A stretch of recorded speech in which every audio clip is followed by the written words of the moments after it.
Douglas Adams story about that? There's like a place you go where whatever you weigh, when you leave the planet, they have to take off like the amount of weight that you've gained on the planet. Something I can't remember. Like a Douglas Adams story.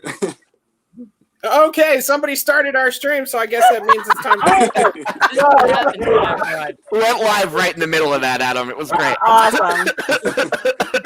Great. Anyways, what's going on, ladies and gentlemen? I'm your host tonight, Matty G. Mr. Matt Beer came to me a couple days ago and said, I think we should try and collect some money for charity. Our GoFundMe link is in the description as well as in the scrolling bar as you see across the bottom. So I went to my friends and said, okay, who can we have a serious conversation with, but also, make everybody laugh, because these are kind of trying times. So I collected who I thought were some of the funniest people I know. One of these people you see, maybe right? Somebody's looking over my shoulder. Two of these people look completely different. One of them their hair, and the other one's growing a Santa beard. The sexy Santa beard. Be nice. Oh. What did you just call me? Okay, so I would never, unless you ask nicely. That's true. That costs extra, right? Right? It costs extra. Yeah, I hope we can be funny here and not be considered to be taking away from the seriousness of the issue, because I think also the goal here is to keep people on and to be able to keep seeing this link and everything like that, because some of the most supportive, empathetic people I've ever met are in the Schmodown. It's the people I'm on here with are some of my favorite people on Earth, and I've known them for a year. I guess over a year now, but barely. It's been barely a year. Yeah, that's wild. I've met at least 3 of these people in person. The other 2 I see on a weekly basis, and I consider you guys all true friends. Matt, what made you decide to start this? I guess we'll start with you. All right. Obviously, as we know, is it a little over a week ago now? Almost 2 weeks ago, there was a horrible tragedy involving 4 police officers. I consider them monsters. Being involved in killing a black man named George Floyd. Obviously, the world is hurting because of it. We've seen the protests, the riots, and everything. And I thought we should have some fun with everybody, try to, get all the crazy things out of our heads for an hour or two, however long we go, while also helping a great cause like the NAACP, and try to raise some money to help some people that really need it. That's great. Thanks for setting that up. Yeah. And of course, if we're going to do a stream that I'm going to host, of course, I'm going to bring Nikki and the soundboard with us. I was going to say this is the way, but I don't know if you're prepped for that. So, Nikki, how's it going tonight? This is the way. Sounds just like it. And I do want to give a quick shout out for a minute. I do want to give a quick shout out though to Jonathan Peck. He donated $40 before the stream started. So great. I do want to give him a shout out. So thank you, Jonathan. Thank you, John.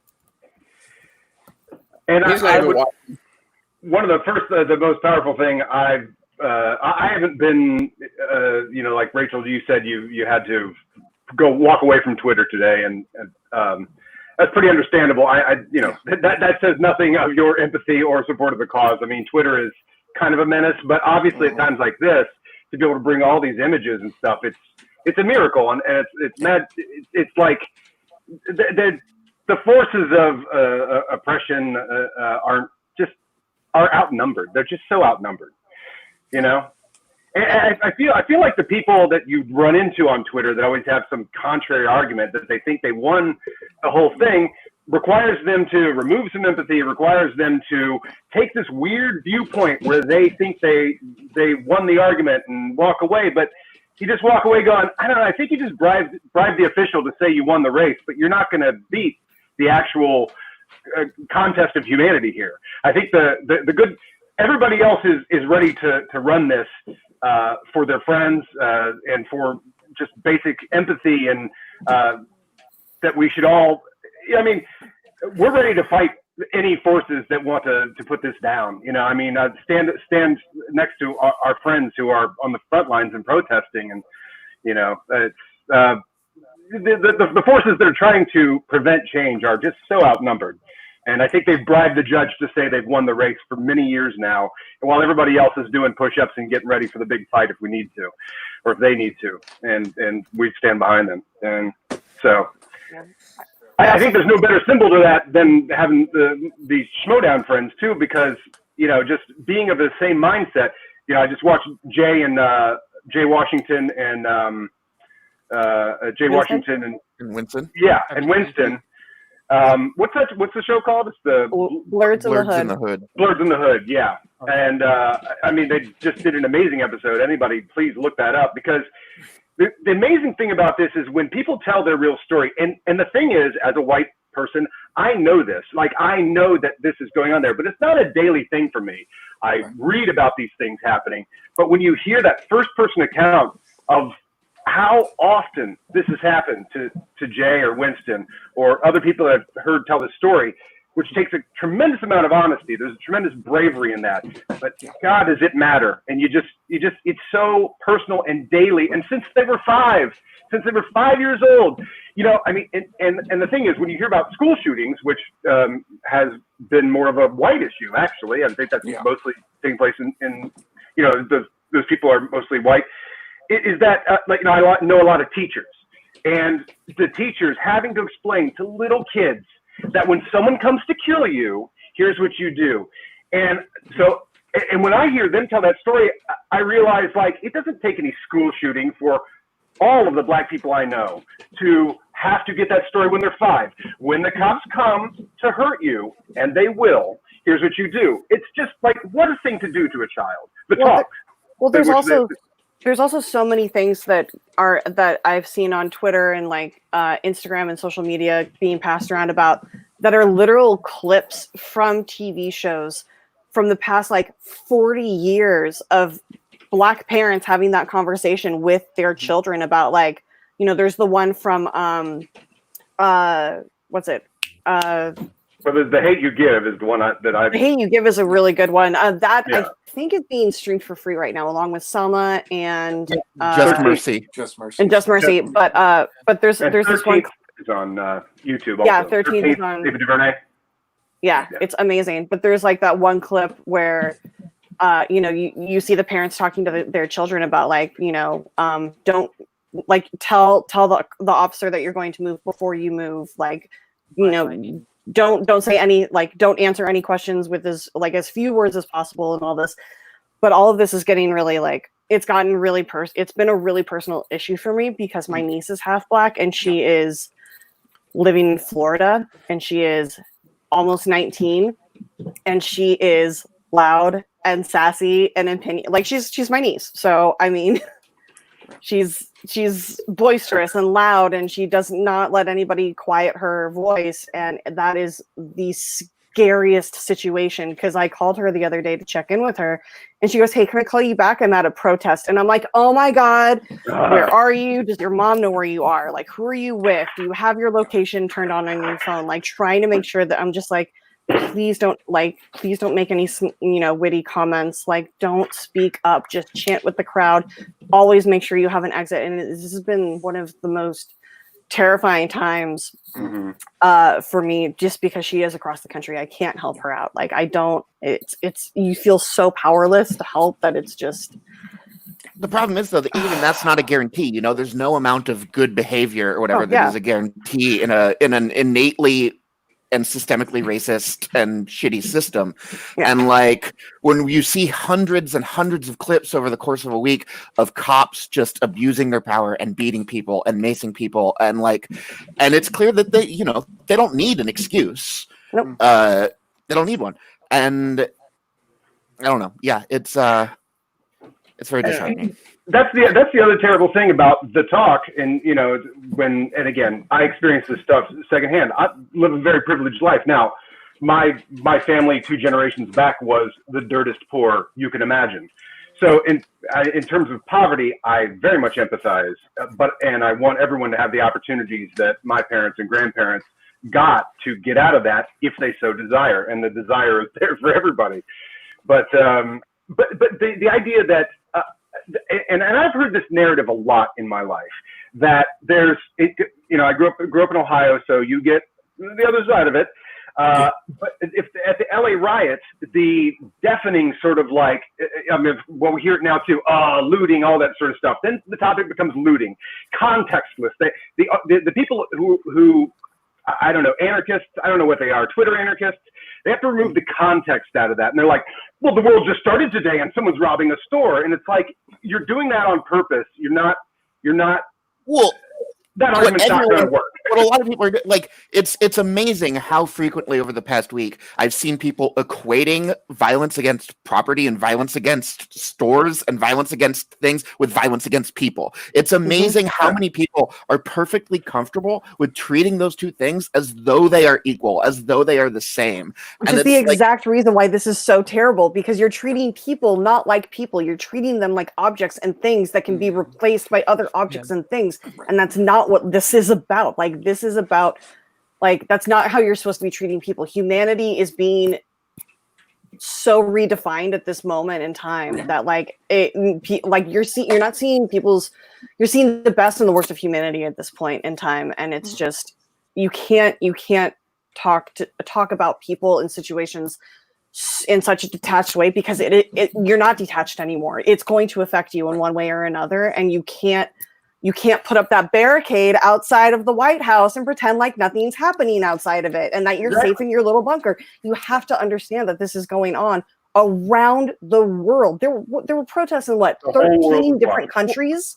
Like I saw a friend of mine lives in Australia, and she was sending me photos of protests that were happening because the Aboriginals in Australia have been treated so poorly over the course of the entirety of Australian history. Like, as soon as Europe started using it as its secondary prison system, and they started protesting in conjecture with the George Floyd protests. And it's just like, this isn't just an us problem. This isn't just a US problem. This is an us as humanity problem, and it needs to be fixed. And we, as white people, we have the luxury and the privilege of not having to think about this every single fucking day of our lives. Right. Yeah. And it's, this past week, we've gotten just the smallest taste of that feeling of every day having to have this be a consideration. And it's important to, I think, be able to keep that feeling up and remember that this is a marathon. It's not a sprint. It's not about we protest for a week and then we go back to the way things were. It's about making sure that these ideas and these concepts stay in the conversation and make not just an active change, not just get those 4 cops arrested, make a systemic change, right? Of like, how do we completely restructure these things so that we're not having this conversation again 6 months from now, and again next year, and again the year after that?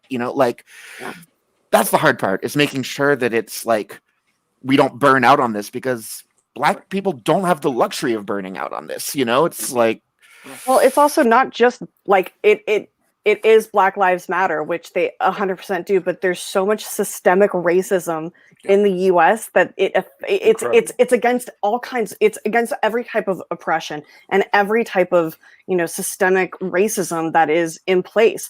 I do love the fact that this is all happening in June, because this is when this is Pride Month.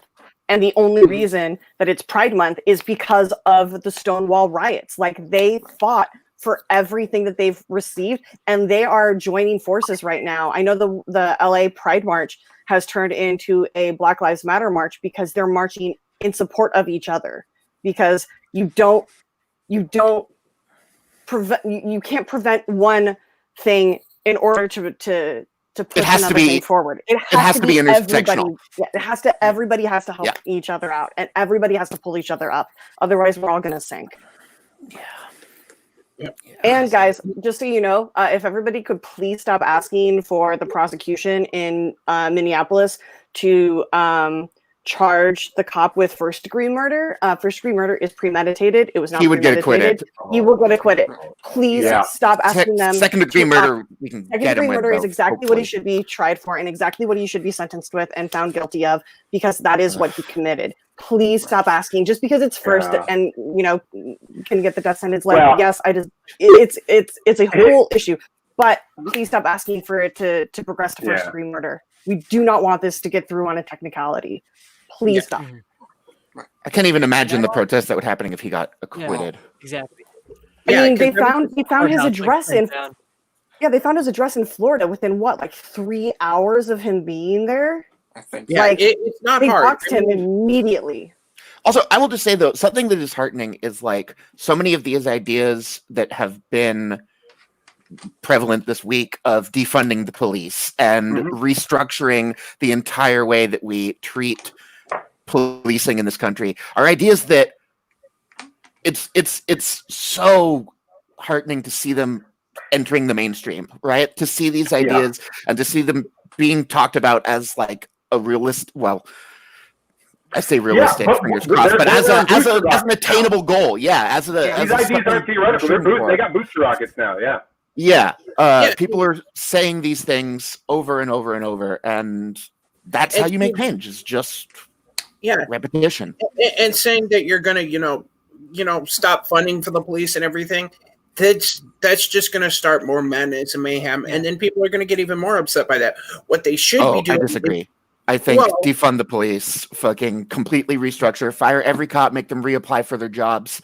That's one thing, but if you completely cut funding and everything, then not 100%, but so take Los Angeles, when billions and billions of dollars are going into the LAPD, who are already wildly over-supported, and when we have healthcare professionals who in the middle of a pandemic can't get the equipment that they need, and then we see cops in riot gear out in the street who are heavily armed against peaceful protesters, it's like, that is money that will be better spent elsewhere, right? And Garcetti rerouted $150 million, and it's not enough. It's a start, but it's not enough. We need to completely rethink how we use that money. But what I was saying is people are looking at it, we need to completely, just axe the police department in general. What we should do is go in and reevaluate what they're doing and work a way to better everything. I agree with that. But what people are calling for is completely axing the police department, and that's just going to make things worse, because then you're going to have... Well, that bill's not going to pass.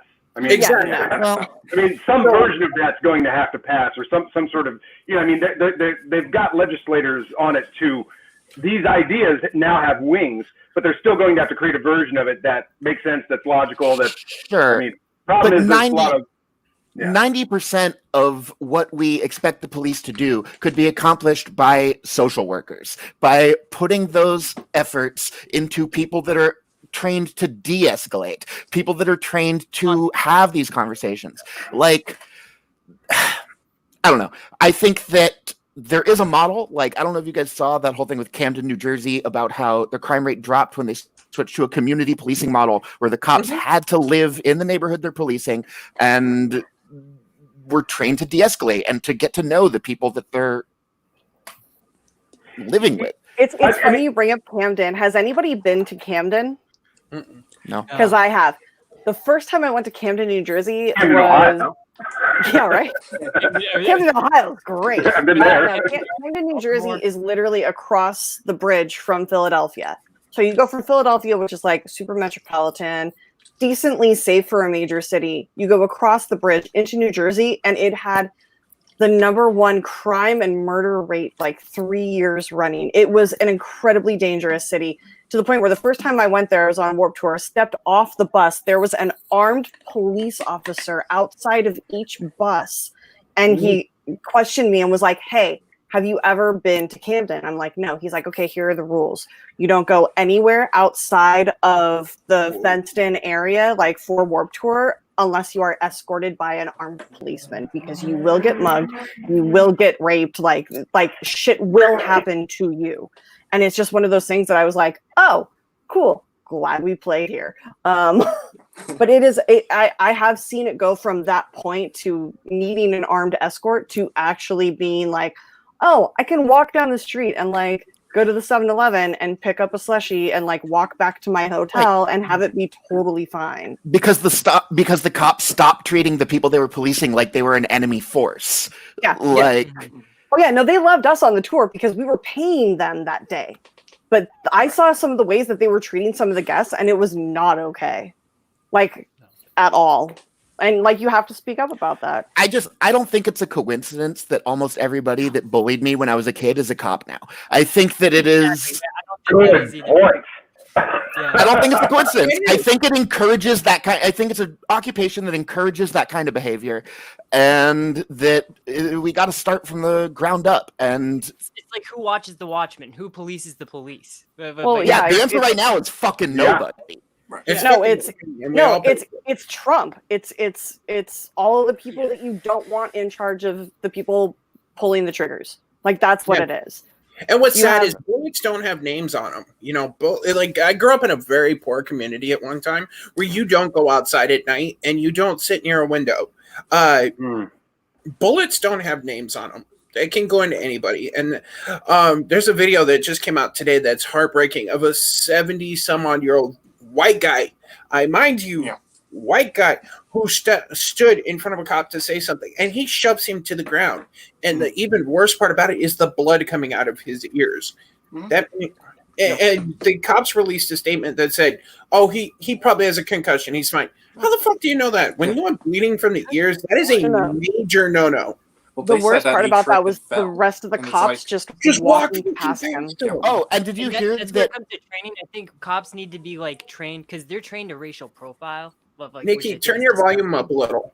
Oh, they are straight up trained to turn their empathy off. They are straight up Yeah. trained to not see the people that they're policing as people because that would make their job harder to do because their job isn't protecting people, it's protecting capital. So it's like, I don't know, sorry. It's like, Well, somebody posted earlier about how they should require a 4-year criminal justice degree so that you can't come straight out of high school and being that bully, asshole, racist kid that hasn't done anything in their life, hasn't seen the world, you know, and like make them go to college, make them get that degree and go through like de-escalation and empathy training and, you know, hostage negotiation, like all sorts of different types of training, which you should get.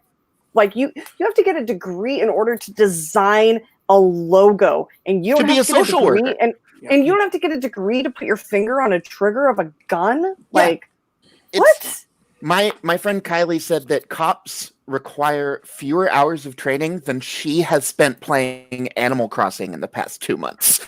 Yeah, It's like, it's true. which is like, it's, yeah, right? And it's, That's amazing that there are not as many qualifications to be a police officer as, you know, I had working in a business or something. It's like I had to go through a security background check. If I had 18 violations on my record, like, we're not going to hire you. You have been detained 18 times for violent behavior. You can't work at Anderson Consulting. You know? Yeah. Here's a gun. But here's a gun. Do what you're going to do. yeah, Here's a right? gun. Yeah. Here's a gun and complete immunity from any consequences of any kind. Yeah, Like, License to kill, basically. it really is. And what's sad is even, you know, there's people out there, there's kids nowadays that because of their color, their skin are looking at their parents going, you know, is this going to happen to me? And it's like, what? Yeah. White kids grow up being told, oh, if you're in trouble, here are these people you can call who will protect you. If you're a black child, who the fuck is protecting you? Yeah. The answer is nobody. You know, Or it's, if you even look, even if you're not black, if you're dark skinned, yeah. Yeah. If you're not white, yeah, If you're not white. it's I wish terrible. Devin was here. He's got an Even interesting harder- perspective. what's even harder is being a white person with a dark skinned child. That's even harder Yeah. because people like the little guy and I, we get looks all the time. I've had people in the last fucking week look at me and go, "Why are you with that child? Well, what are you talking about?" Well, he's Mine. black. Yeah. He's mine. no, that's got to be your stepchild. No, that is my flesh and blood. And it's like, I had to explain to him that, what you're seeing out there, I've had to go on and show videos of the peaceful protests because he likes to watch CNN. Don't ask me why, but he is obsessed with CNN. Jones used to be on CNN when I was a kid, so I used to watch it. Well, now CNN looks like John Wick. I understand now. Yeah, so It's really exciting now. That's true. And it's sad is I had to dig into the internet and go, this is what they're showing you. And this is what's happening. People, like, okay, take Phoenix. When Phoenix had their riots a couple of last weekend, when Scottsdale Fashion Square got raided or rioted, and the looting and everything. Looted, yeah. In downtown Phoenix was the peaceful protest. There were a couple thousand people there, but there were 200 people in Scottsdale, the rich part of Arizona, breaking into shit, and that's what's getting. There's people out on the street, like my friends have set up, where they've bought 10,000 pizzas. They went to 12 different Little Caesars and bought like 10,000 pizzas, and they were out giving out pizza and water and to people that were out doing it. They were giving it to the cops because there were cops out there walking with people because they believe what's going on.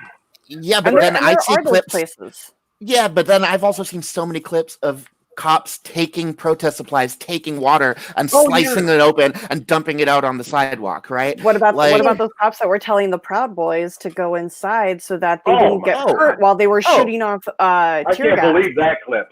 I absolutely they've can. chosen a fucking side. I literally believe it.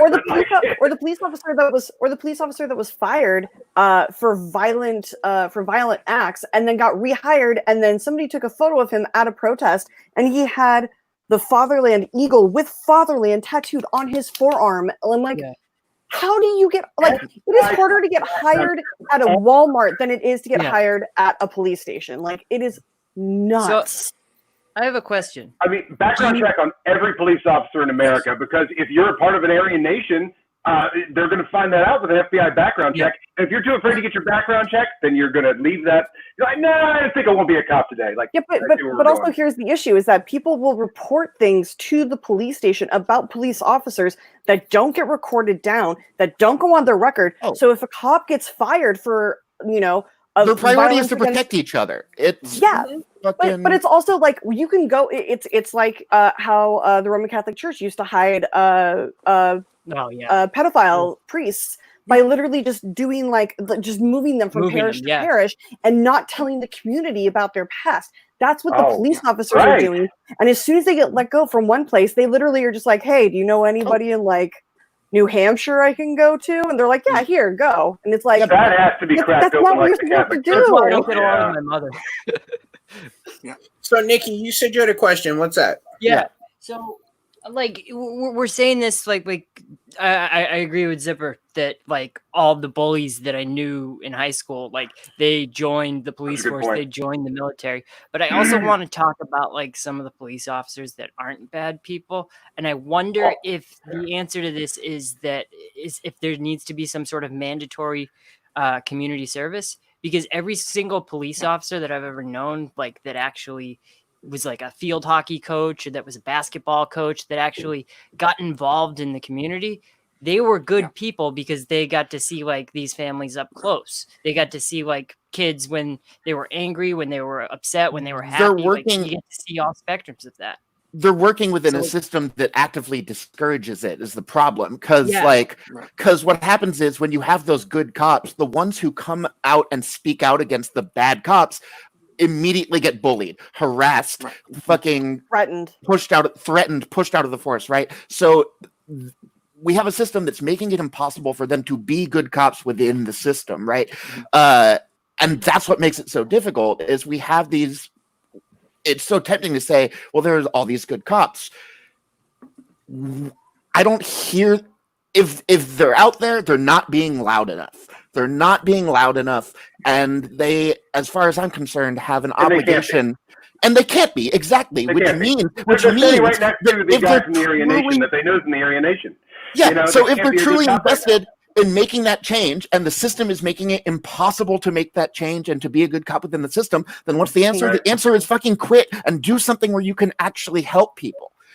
Change the system. The system just needs to get changed. Yeah. It So do you needs think an like neighborhood overhaul. watches It's and like antiquated. constables are the answer? Like just an outside police force to police the police? Like somebody that's not funded by the government? Yeah. No, I think What we need That's a big watchdogs in there. question. Well, Yeah. I think So I'm gonna hop out. I'm gonna bring Chris in. Chris had a family member that's been a part of everything going on in Florida. So he's gonna jump in, and I'm just gonna sit backstage and listen and run. So I will hop out. Sorry. I know I've been loud and talking a lot, and I do want to Oh, hear no, It you. is a time for loud talking. It's a time for loud talking. Hey, Yeah. Chris, Hello, is your Chris. mic working?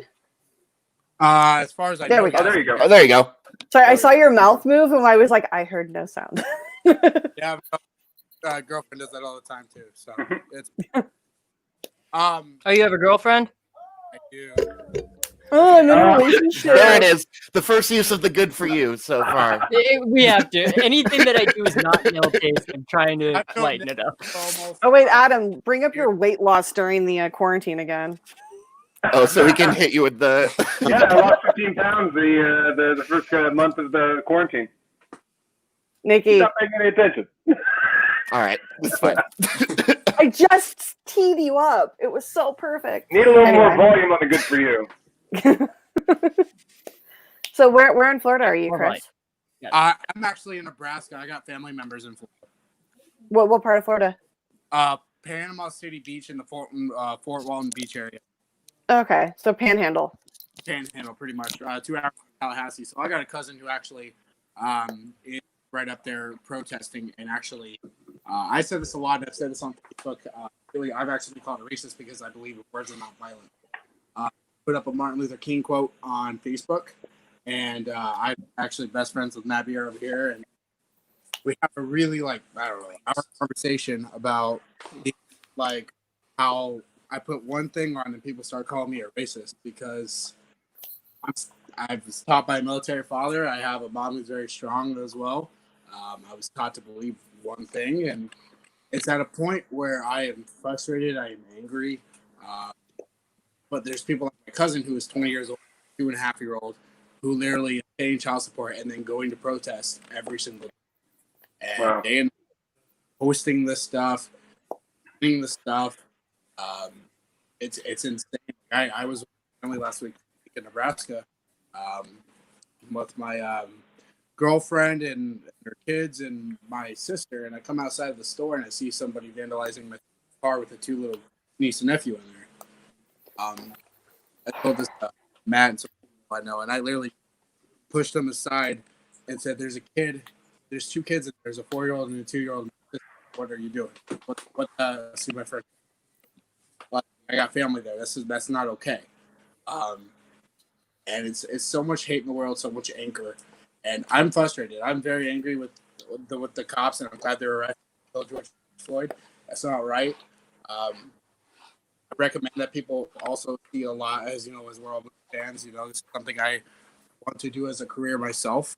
As somebody who I encourage people to watch more films about these kind of topics. I just watched Do the Right Thing and Malcolm X today. Again, they're great films on their own. Black Klansman as well. It's a topic where I don't understand why it's still going on.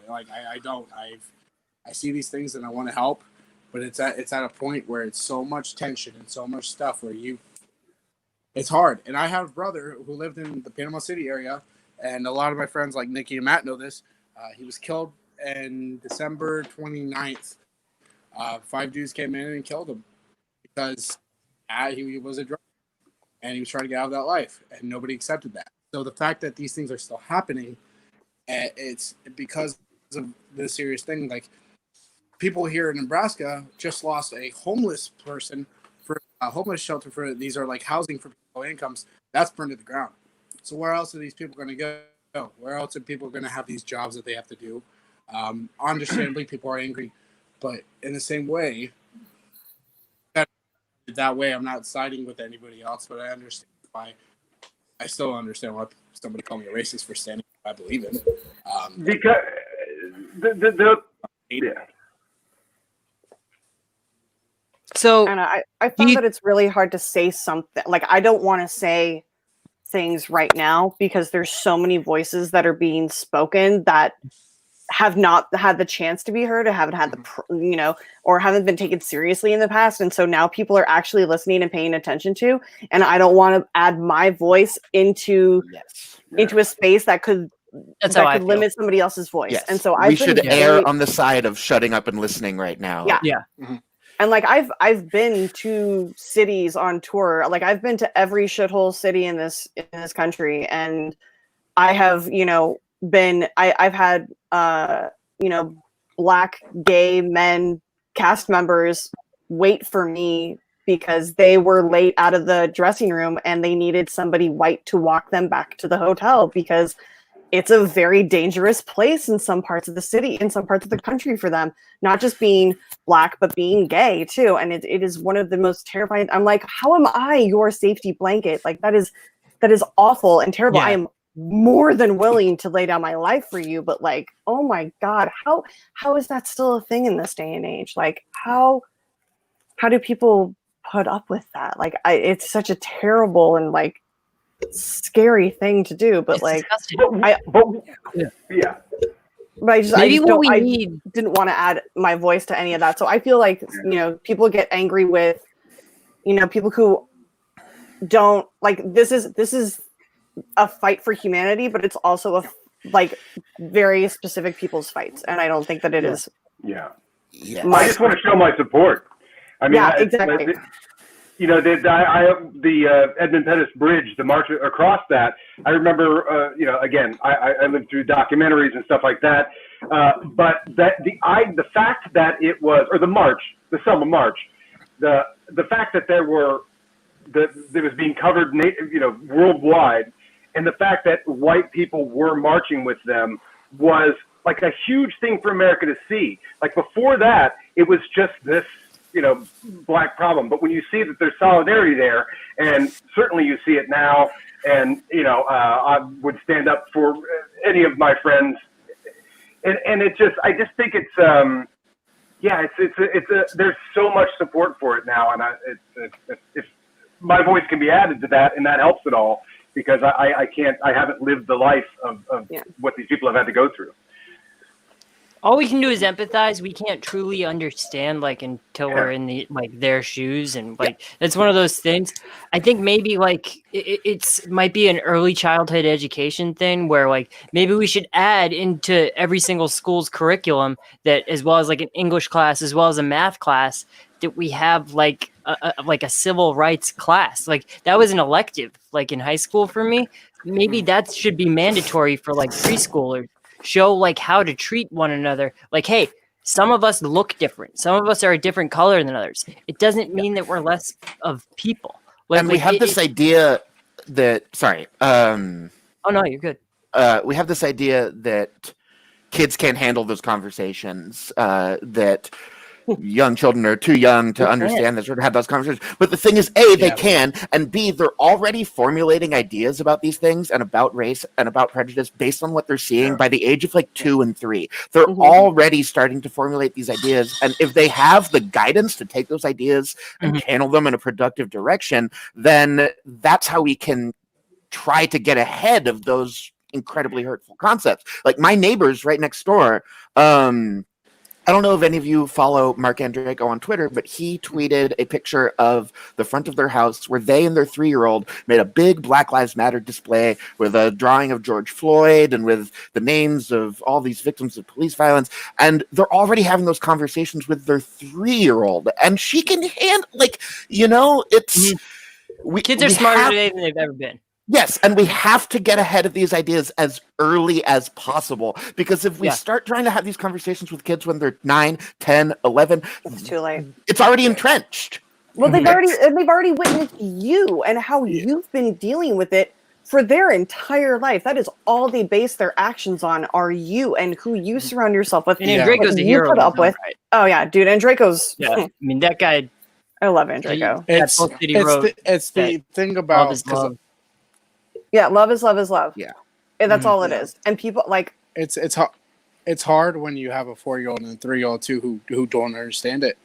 I'm the same way. They don't understand it, and it's my girlfriend's kids, and I'm explaining to them all these things that's happening, and they are just asking why. What are you supposed to say? It's hard when don't be like that. Kind of that's like all you can really say is don't be like this guy. Well, here's the thing: is that you have to explain what hate is to a child, but at a certain point, you have to explain what love is to an adult, and that is the most depressing thing. Like, what if you just took that first step away? Like, what if you took that hate away from a child at the very beginning?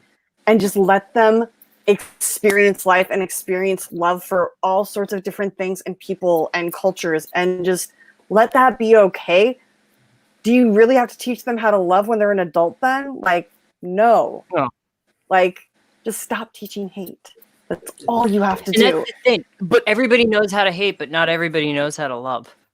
And that should be the other way around.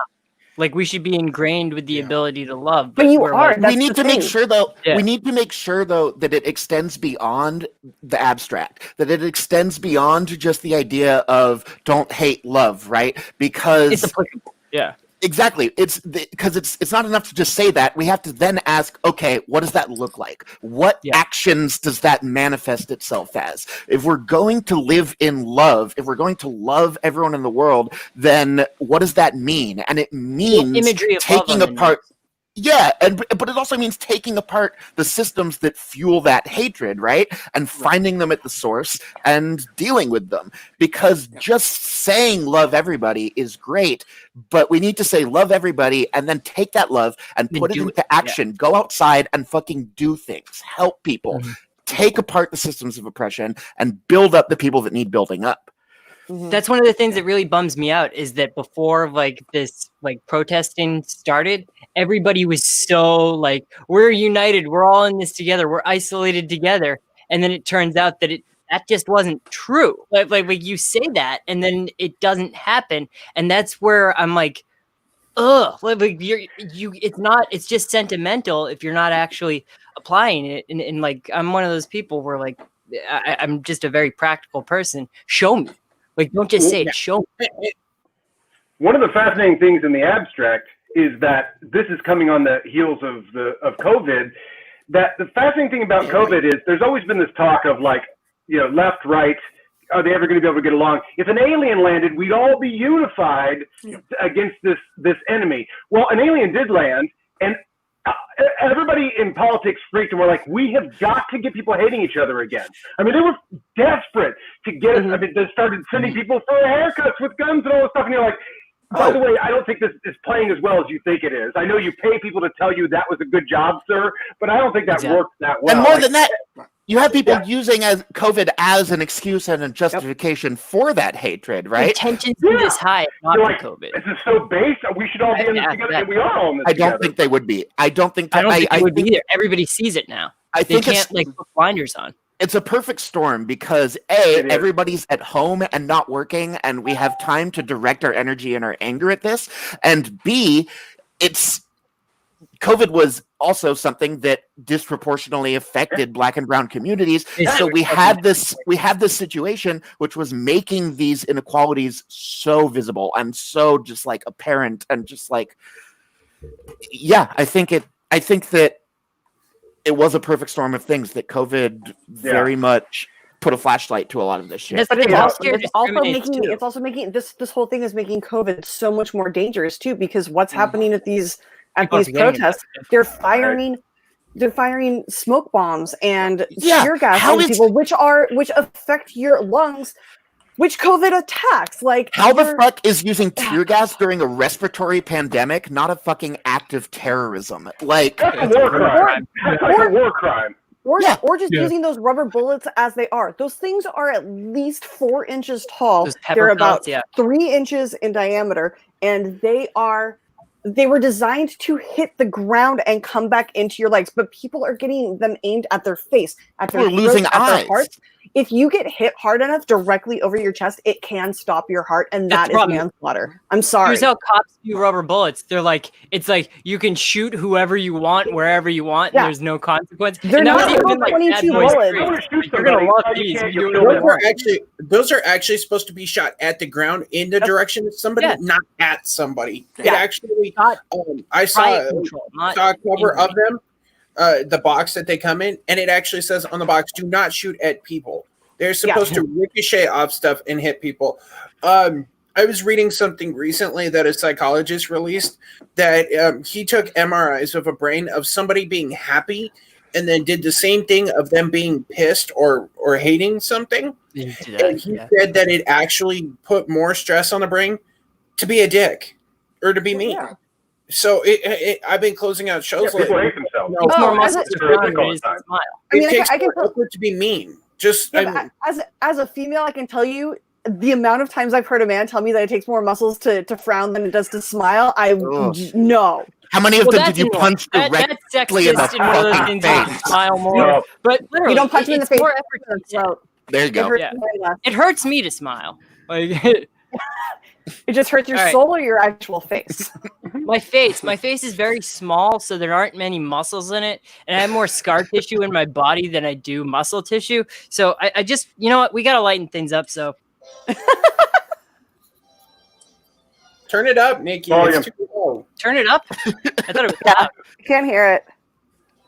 Okay, we'll turn it up. Rock. Here we go. Turn it up. It's going louder. I'm old. There it is. Is that loud enough now? Okay.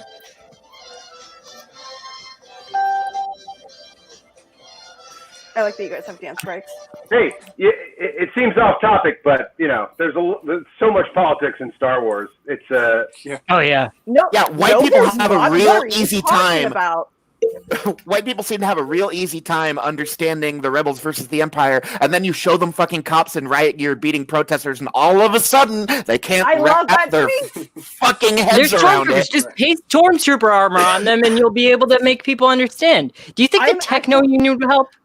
I'm actually waiting for the day that the 501 organize protests and like all just show up on the front line in stormtrooper costumes. Yeah. I am. It's just like Vader marching in for that. Yeah, like I just want it so badly, like around the world. Of a guy, I think it was in France, of a dude where as all the cops were like marching down, had like a little bugle and just started playing the Imperial March. I mean,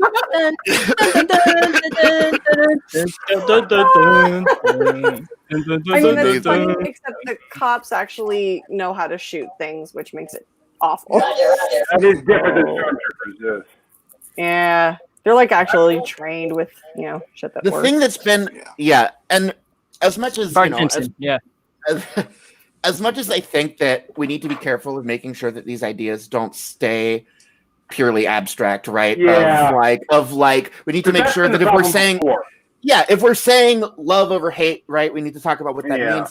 But we also need to make sure that we are balancing the ideas in the sense of like, with all these videos of police brutality, I've gotten very caught up like, fuck the police. I am mad at the police. And this moment is about that. But it is also about building up Black people and building up Black voices and building up that movement and making sure that we are doing those two things in equal measure because they depend on each other, right? Like those two ideas, you can't separate them.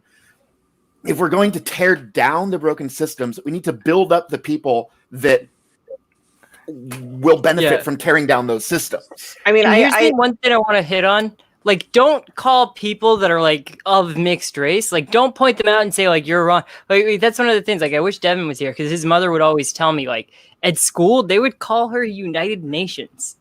Like, and like it's kind of like you think of that. It's like that's a good thing. How is that an insult? I mean, I have it depends on what era of United Nations they're referring to. Yeah, I mean, but they're meant to. I guess, because it takes some intelligence to say that. Yeah, it's like that's a good thing. We're united. If two races can join and like make a child out of that. Like that's the goal there. That like eventually, like in 1,000 years, I hope all of us are. And that's the thing. We could all spit in a cup right now and find out that we're all somewhat part Native American or somewhat part African American. Like the DNA is there. Like I knew somebody who spit in a cup thought that they were 100% Italian, and it turned out they were 75% Jewish. But so it's Jewish one of and those Italians things. are very like There's a lot of overlap. Our grandmas are basically the same. I mean, Yeah.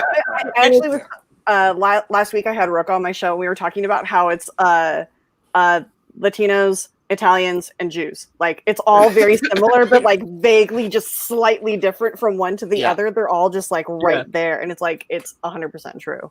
Yeah, I was pulling up NWA when you said "fuck the police," so I'm like, should I pull that up? Fuck yeah. and if you take the continents and put them together, That's what you do. We do. if you take the continents and put them. Sorry. Now we're gonna get You said go copyright. for it. I We're did. gonna get, Like all the money we've earned. claim or whatever. But no, like, and people are so naive. You know, if you took the continents and put them together, they're a fucking puzzle. It's You know? Pangea. Exactly. You know, at one time they were all the fucking connected. Just shit happened and everything's split apart. Now, because Grant's watching, you know, Australia doesn't exist. That is, you know, they don't Different exist. dimension. It's made up. That's made up. Sorry, Yeah, bud. everybody that says they're from Australia are just Reunite Pangea. It's a land of horror pandas, is what it is. Every time we have like some sort of like just badass thing, I'm just gonna go with the NWA. Okay. Yeah, you guys are sorry. gonna get shut down. Yeah, we're gonna get It was shut down. 15 seconds. We're good. Actually, no. We've learned that if it's less than 15 seconds, you're good. They'll And put as long the- as we talk over it, we're good too. Oh. Right. yeah, Yeah, they'll we put the talked music over on it. the. They'll put who did it on this in the description. Yeah. But that's it. We're not collecting money off of this anyway. Yeah, so I'm not gonna like the money take goes my, down like, there. half a penny, you two. Take that half a penny we're making off of this. We're not I even was at about to say, let's cross 320 subscribers. Come on now. But no, it just blows me away. There was a picture online I was trying to find of black protesters and cops and a line of white people between the two of them, crossed arms, oh yeah. protecting the black people from the cops. And it's like, okay, that's exactly what Black Lives Matter is. The fact that we're coming together as a people, and people are really pissing me off that they, you know, are claiming, well, no, it's not Black Lives Matter, it's all lives matter. Motherfucker, you're saying the Your same life always thing. matters. Yeah. You're saying the same thing. You're not looking past your fucking nose. And That's it's a like, dodge. Yeah. I mean, Anybody that says that gives themselves a little medal and a little pin, and they're like, I did a great job today because I said all lives matter on Facebook. But meanwhile, real people are out in the street and are actually working for it. So that's why the other side will lose. They're lazy. They're born on third base. They think they hit a triple, and everybody else is putting the time to win the marathon. I love the baseball reference, Adam. Oh, sure. The unspoken, Thank you so much. Beatles reference. Everything comes down to I that. miss baseball. the unspoken bit that comes after that all lives matter is, so why bother fighting for any of them, right? Like, they're using it, like you said, as a dodge. You're saying all lives matter, and the unspoken thing that they're not saying is, so why should we specifically offer our help to anyone in particular? And it's like, okay, you're just looking for an excuse to continue putting your head in the sand. It's laziness that thinks it's exercise. Well, usually the people who say all lives matter, like, are the ones that will also say blue lives matter and not black lives matter. And it's like, blue lives aren't a thing. You're not it's like, born it's like blue. Blue lives should stand up for every life. It's it's like those three guys so that your just problem with that watched. saying is just that one word at the beginning. Digging the beards. Every time I hear one of these things happening where people are just standing by, like I think of Magneto in X-Men First Class. I've stood by to men following orders too much. Never again. We should train these officers like they're like trained to racially profile. They need to be trained to have to enforce the law against their own fellow officers as quickly as they are citizens of color. And they're just not. Well, they're supposed to say blood on the badge is blood on the badge. They get their humanity beat out of them, is what happens. And it's like that's not the issue. Like, that's not how that job should be run. Like you should have more humanity beat into you, I guess. I don't know. There's phrasing is weird, but you should have more humanity than less humanity if you're protecting lives. Like you have to value a life in order to be able to save it. Like exactly. And it's sad is that people are going to, continue to fight this when I don't know. It's just frustrating. It's like with all life matter when people say that. It's like, obviously, yes, every life matters. But think of it this way. You have 5 houses. All the houses matter, yes, but one of them's on fire. You have to put the attention towards the one that's on fire, get it back to where it needs to be, just like the other 4 are. It's like, yeah, all lives matter, but Black lives need to matter for sure. Well, it's like that analogy that somebody had about how nobody walks into a breast cancer fundraiser and is like, well, what about prostate cancer? Right. Like, it's like exactly. Like, well, this and that's the whole this weird conservative kind of basically they're just it's all comebacks.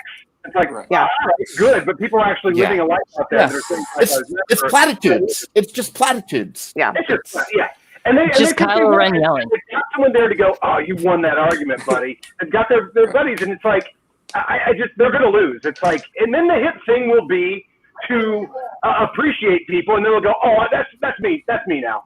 I mean, they're just glomming on, As soon as the power ascendant becomes, the basic right of humanity, I think all these cynics will be like, oh yeah, I'm for that, because that's the type they are. So they'll just all fold at some point. This is going to be a big victory for the little guy.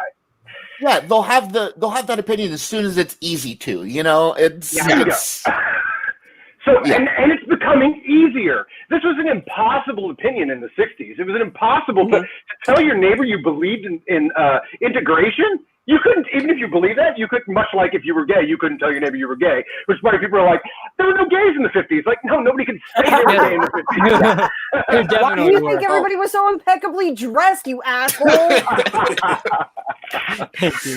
Everybody had to go in the 50s. Do the math. The girls wore the pearls and the boys wore the suits and everything was pretty. Like, come on.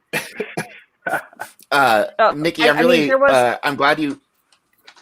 Oh, go ahead. Go ahead. I was just going to say, I'm glad you mentioned that bit about Magneto earlier, because this whole situation he's a hero. Has had me really, it's had me really re-examining my relationship, had me really re-examining my relationship to the art and entertainment that I consume. Not even Magneto specifically, because the thing is, we look at how many shows and movies present cops as the heroes, right? And present them as this automatically innately good thing. And the thing is, it's similar to gun violence in this country in that a lot of what's happening right now, it's a cultural issue, because we are trained from the moment we grow up and we start watching these things, we are trained to see it as one way when that is not necessarily how it is. And Americans and people in general were really bad at separating those ideas in our art from reality. Yeah, Rachel's blonde now. Get over it. It works. Okay, so here's the thing: is that my mom was on my feed for when I bleached it, and I will FaceTime her, and she still is shocked. I'm like, Linda, you were there, but I get it. I haven't posted pictures of it. This I gotta cut my hair before I time I've been seen with it. You guys were watching the chat as it's going through, and that just literally popped up, and I was like, oh my god. But what do you say about Magneto is that Magneto, the Professor X Magneto relationship was always, as far as I saw it, was that Magneto was Malcolm X and that's what it was. Professor X was Martin Luther King. And again, I go back to Bad Boys 3, because if we didn't have this new Oscar rule system that streaming movies can get nominated for an Oscar, Bad Boys 3 would be nominated for Best Picture in February. So there's a line in Bad Boys 3 where Martin Lawrence is trying to get through to the person with words. And then Will Smith says something to the effect of, Martin Luther tapped out, it's time for Brother Malcolm to step in. And that's how people feel right now, is that it's time for Malcolm to step in. But I just want to say, back to the Magneto thing, is that even if it's one side versus the other, even if somebody's extreme and somebody's pacifist, you look at Amazing Spider-Man, the Black issue, and that was the issue that was based off of 9/11. Magneto was there saving people from the wreckage. And I know it's just a comic book. I know it's fictional, but even Magneto was he was a civil rights activist. So sometimes civil rights activists can look like the villain, but they aren't necessarily. They're just fighting for people that were oppressed. Right now, actions speak louder than words, and unfortunately, these words have fallen on deaf ears, and now it's time for action, and that's what people are doing, and they're starting to get results. I mean, when he died, unfortunately, the court system went, no, it was okay, but then people started stepping up and went, look. This was murder. He officially murdered this man. Yeah. And you get the transcripts, and now the body cam audio has come out, or the audio transcripts have come out, and it's like, just like Nikki was saying, if you look at X-Men, if you look at burying things, it lines up perfectly. These stories have been told for. Let's see, X-Men came out in the 60s. Well, X-Men was making that point when it was published. It was radical. It became, I think, more so with Chris Claremont. But that's telling kids the story that, a generation's grown up understanding people because of the politics that they put into the X-Men. Also, I love extending the way I do. Yeah, I love superheroes. My dad sat me down and made me watch Star Trek and X-Men. Yeah, and the X-Men are the best example of it because I love superheroes, but there is something kind of like innately fascist to some elements of superhero stories, right? And the thing that's so great about the X-Men is that they have a goal that is not just fight crime, right? They have a goal that has mutant something rights. else behind it. Right, exactly. They are an allegory for gay rights, it's an allegory for black rights, it's an allegory for every sort of oppressed people. They're fighting for rights as opposed to fighting these abstract criminals, right? Like, it's for self-preservation. Like, exactly. It's just they're fighting for their ability to live. Preservation of life. That's what it is. Yeah. That's all people are fighting for these days is their ability said that to last live week. a safe life, live who they are, and just not be bothered by other people. And I don't understand why it's so hard for other people to accept that. Like, how? Yeah. Oh, sorry, I'm hearing it go somewhere. Oh no, it's fine.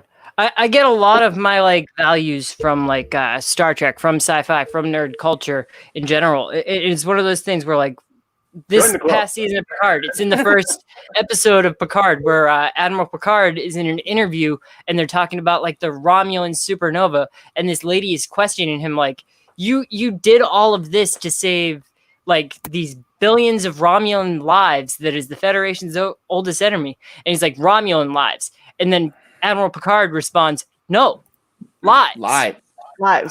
Yeah. Great. Yeah. Yep. That's a great message, and that's populist entertainment, and everybody agrees. So any of these cynics that don't think there's any validity to this, they've grown up with that. They know there's a validity. Why aren't they watching Star Trek more? Huh? Why aren't they watching Star Trek more? If they watch Star Trek and X-Men more, that's the thing. The jocks are the bullies, and the nerds are the people that understand. That's always how it is. Hey, you know what? As an ex-jock, I would like to say that's okay. It's more male jocks, and I don't want to discriminate even more. But here's the thing: every single person that I knew, every single woman that played girls basketball in high school, they were all nice to me. Everybody that played men's football, those guys were mean to me. But also, let's not gloss over the problems that nerd culture can have with this stuff too, because this stuff exists in nerd culture as well. Because people are really good at cognitive dissonance, right? They'll watch these movies and read these books and say that they understand these ideas and then have absolutely no idea of how to put them into practice, right? Or they'll see themselves as the hero when in actuality their actions make them the villains. And they're like, no, but this is what I'm doing and this is why. And it's like, yes, but this isn't a comic book. You're not a superhero. You're being an asshole. Be more like Professor X than Magneto in actuality. Right. Well, Professor X had his reasons too. You can't fault him for that.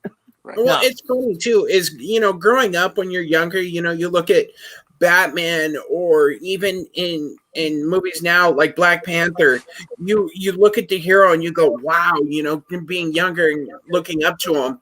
But as you get older, you can understand where the villain is coming from, and it's that we have to grasp, that we have to go, okay, like nowadays with what's going on. Yes, the cops are here to protect us, but they're doing wrong.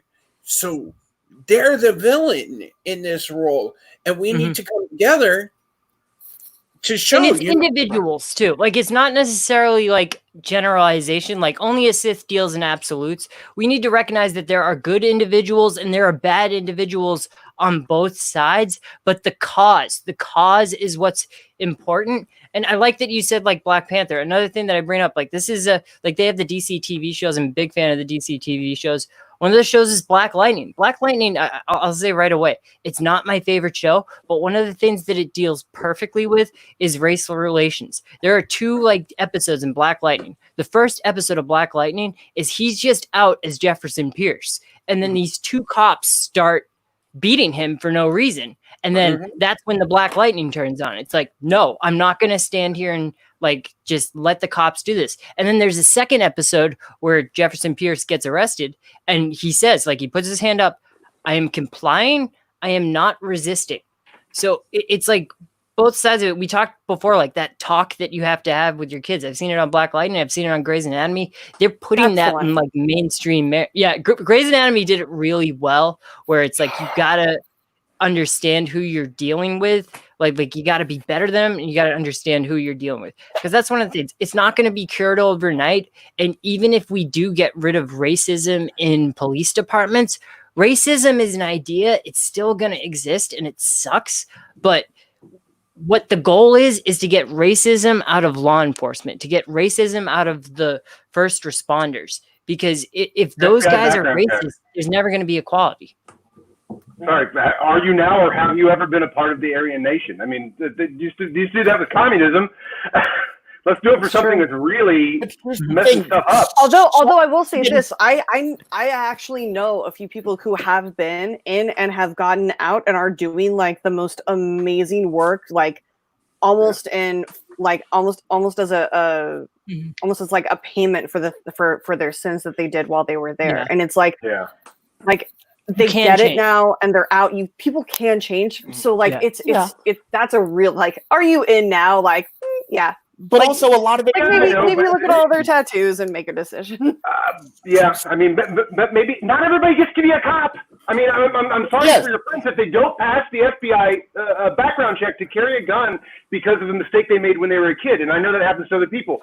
Not everyone gets to be a cop. I mean, I'm sure there's ways around that, and people who have reformed. Certainly, if they need someone in the police force to go talk to people about that who are involved in it now, like ex-gang members going and talking to kids and getting them out of that, that's a huge value. That's what they should be doing, But yeah, I mean, I would hate for a perfectly good person to miss out on that, but some strictness. I mean, not absolute strictness, what you're talking about, but currently a member should certainly be found out.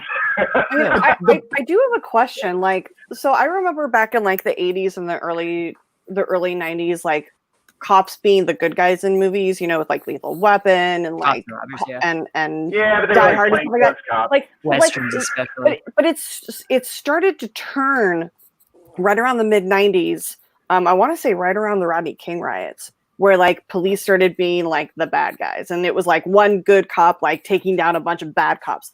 I think that's still rarer than the alternative. Yeah, but other than Bad Boys 3, what's the most recent one where the good guys have been the cops? 21 Bridges I thought was good. It was the Russo brothers movies with Chadwick Boseman. What good movies?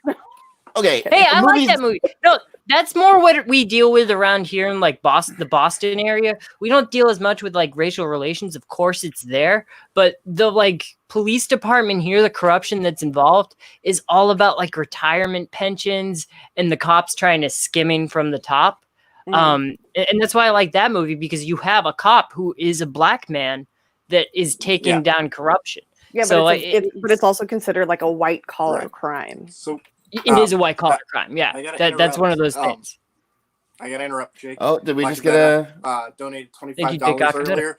I tried to say a little bit. I wrote in the chat, but we Awesome. just got another donation. Oh yes, friend. Ron just donated Ron. $100. How much? So 100. So That puts us Nice. Awesome. Thank $5 you. So to our thank you, limit. guys. That's And Matt, amazing. since you found that, Right, yeah. Yeah, I was trying to get that set up in time, and like you guys are talking, and I'm sitting here trying to get it all going, and I'm like, Because I didn't want to interrupt for a little bit because, there's really good conversation going on. So I was like, okay, I'm going to wait for a second so I can jump in and then. I mean, look at who you have here. We're not gonna have a Right, crap sure. conversation. Yeah, we never. Also, we never shut up. So please Yeah. feel free. Hey, by the way, Just I did just watch your last match today, by the way. What? I just watched your last match earlier today. Like it was on. Yeah, I watched that. It was your That team was match. that was a fun match.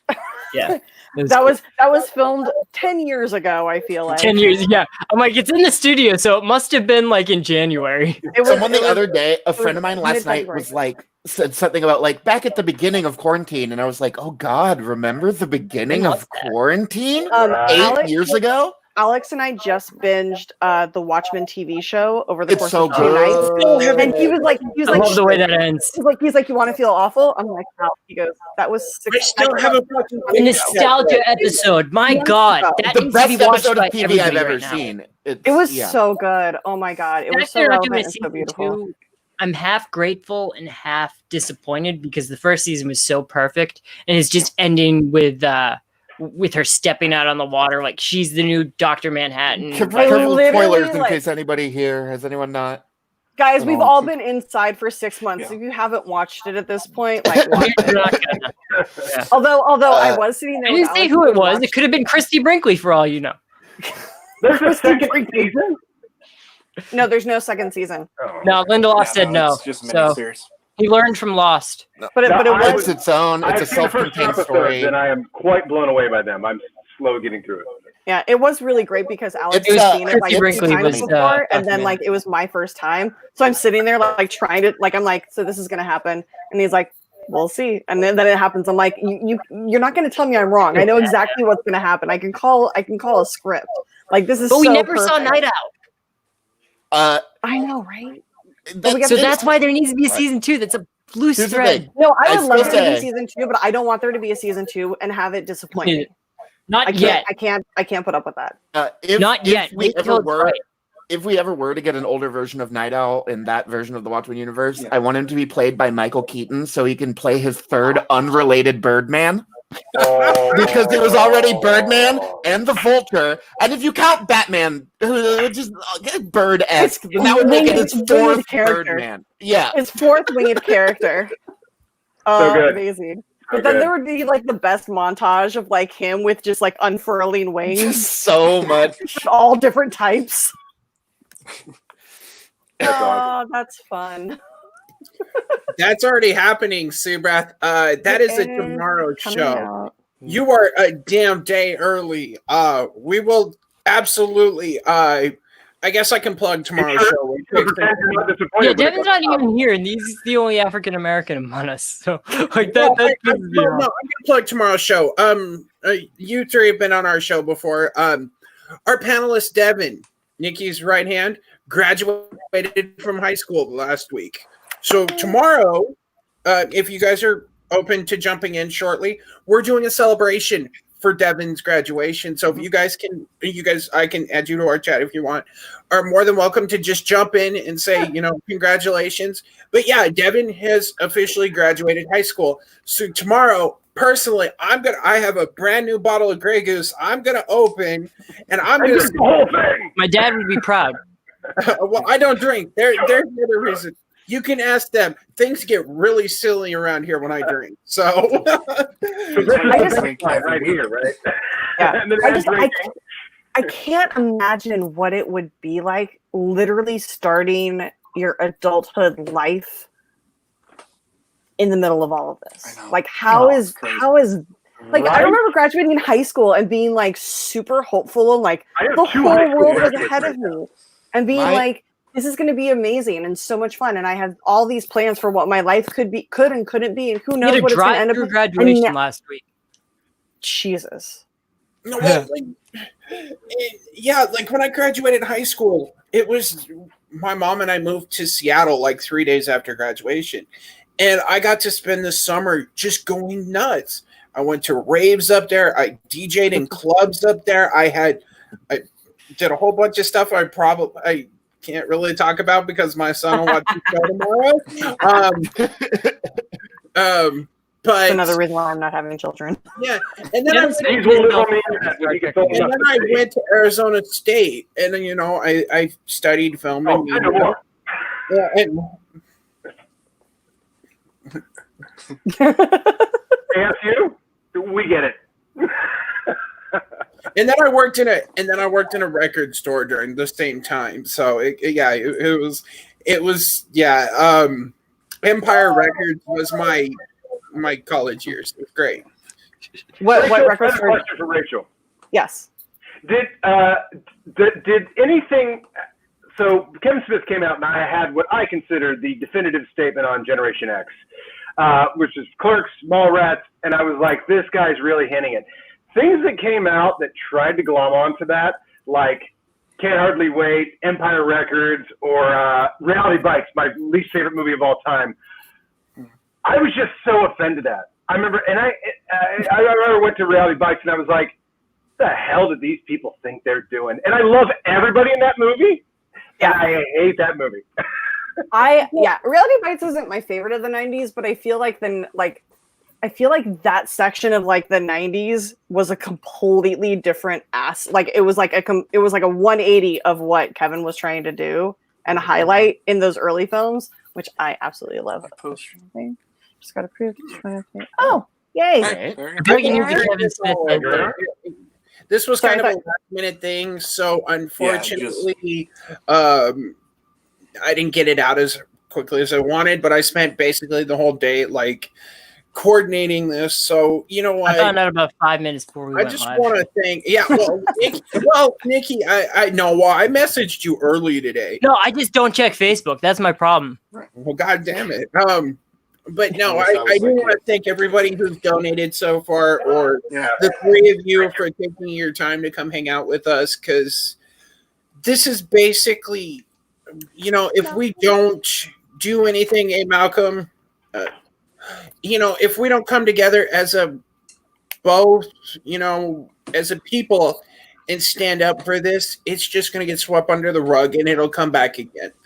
So we as a people need to stand, and if it means taking a couple hours out of our day to do this, I'm just thankful for the fact that people are watching or sharing our posts or donating to the cause. And I just want to show my support in any way I can, and so thanks for asking. And I said yes. I think I said yes way quicker than the last time you asked me, and I was okay. You said it for the fundraiser. I was like, yeah, and then luckily I get to be on here with Rachel and Zip as well. And side story. I asked Adam. I'm sorry. I asked Adam to join us the week of May the 4th.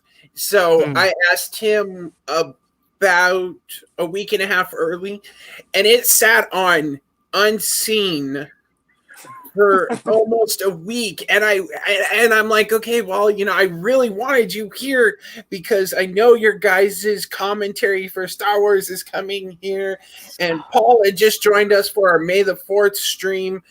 And I'm like, okay, what am I going to do? So I literally messaged Paul and went, Paul, can you reach out to Adam? Because he told us off screen, he's like, Adam would have a damn blast with you guys. He would absolutely die with you guys. So I actually had to reach out to Paul, and then immediately my messenger goes off. He's like, are you going on that show or not? Could you answer him? I'm like, oh yeah, sorry, I am the same way.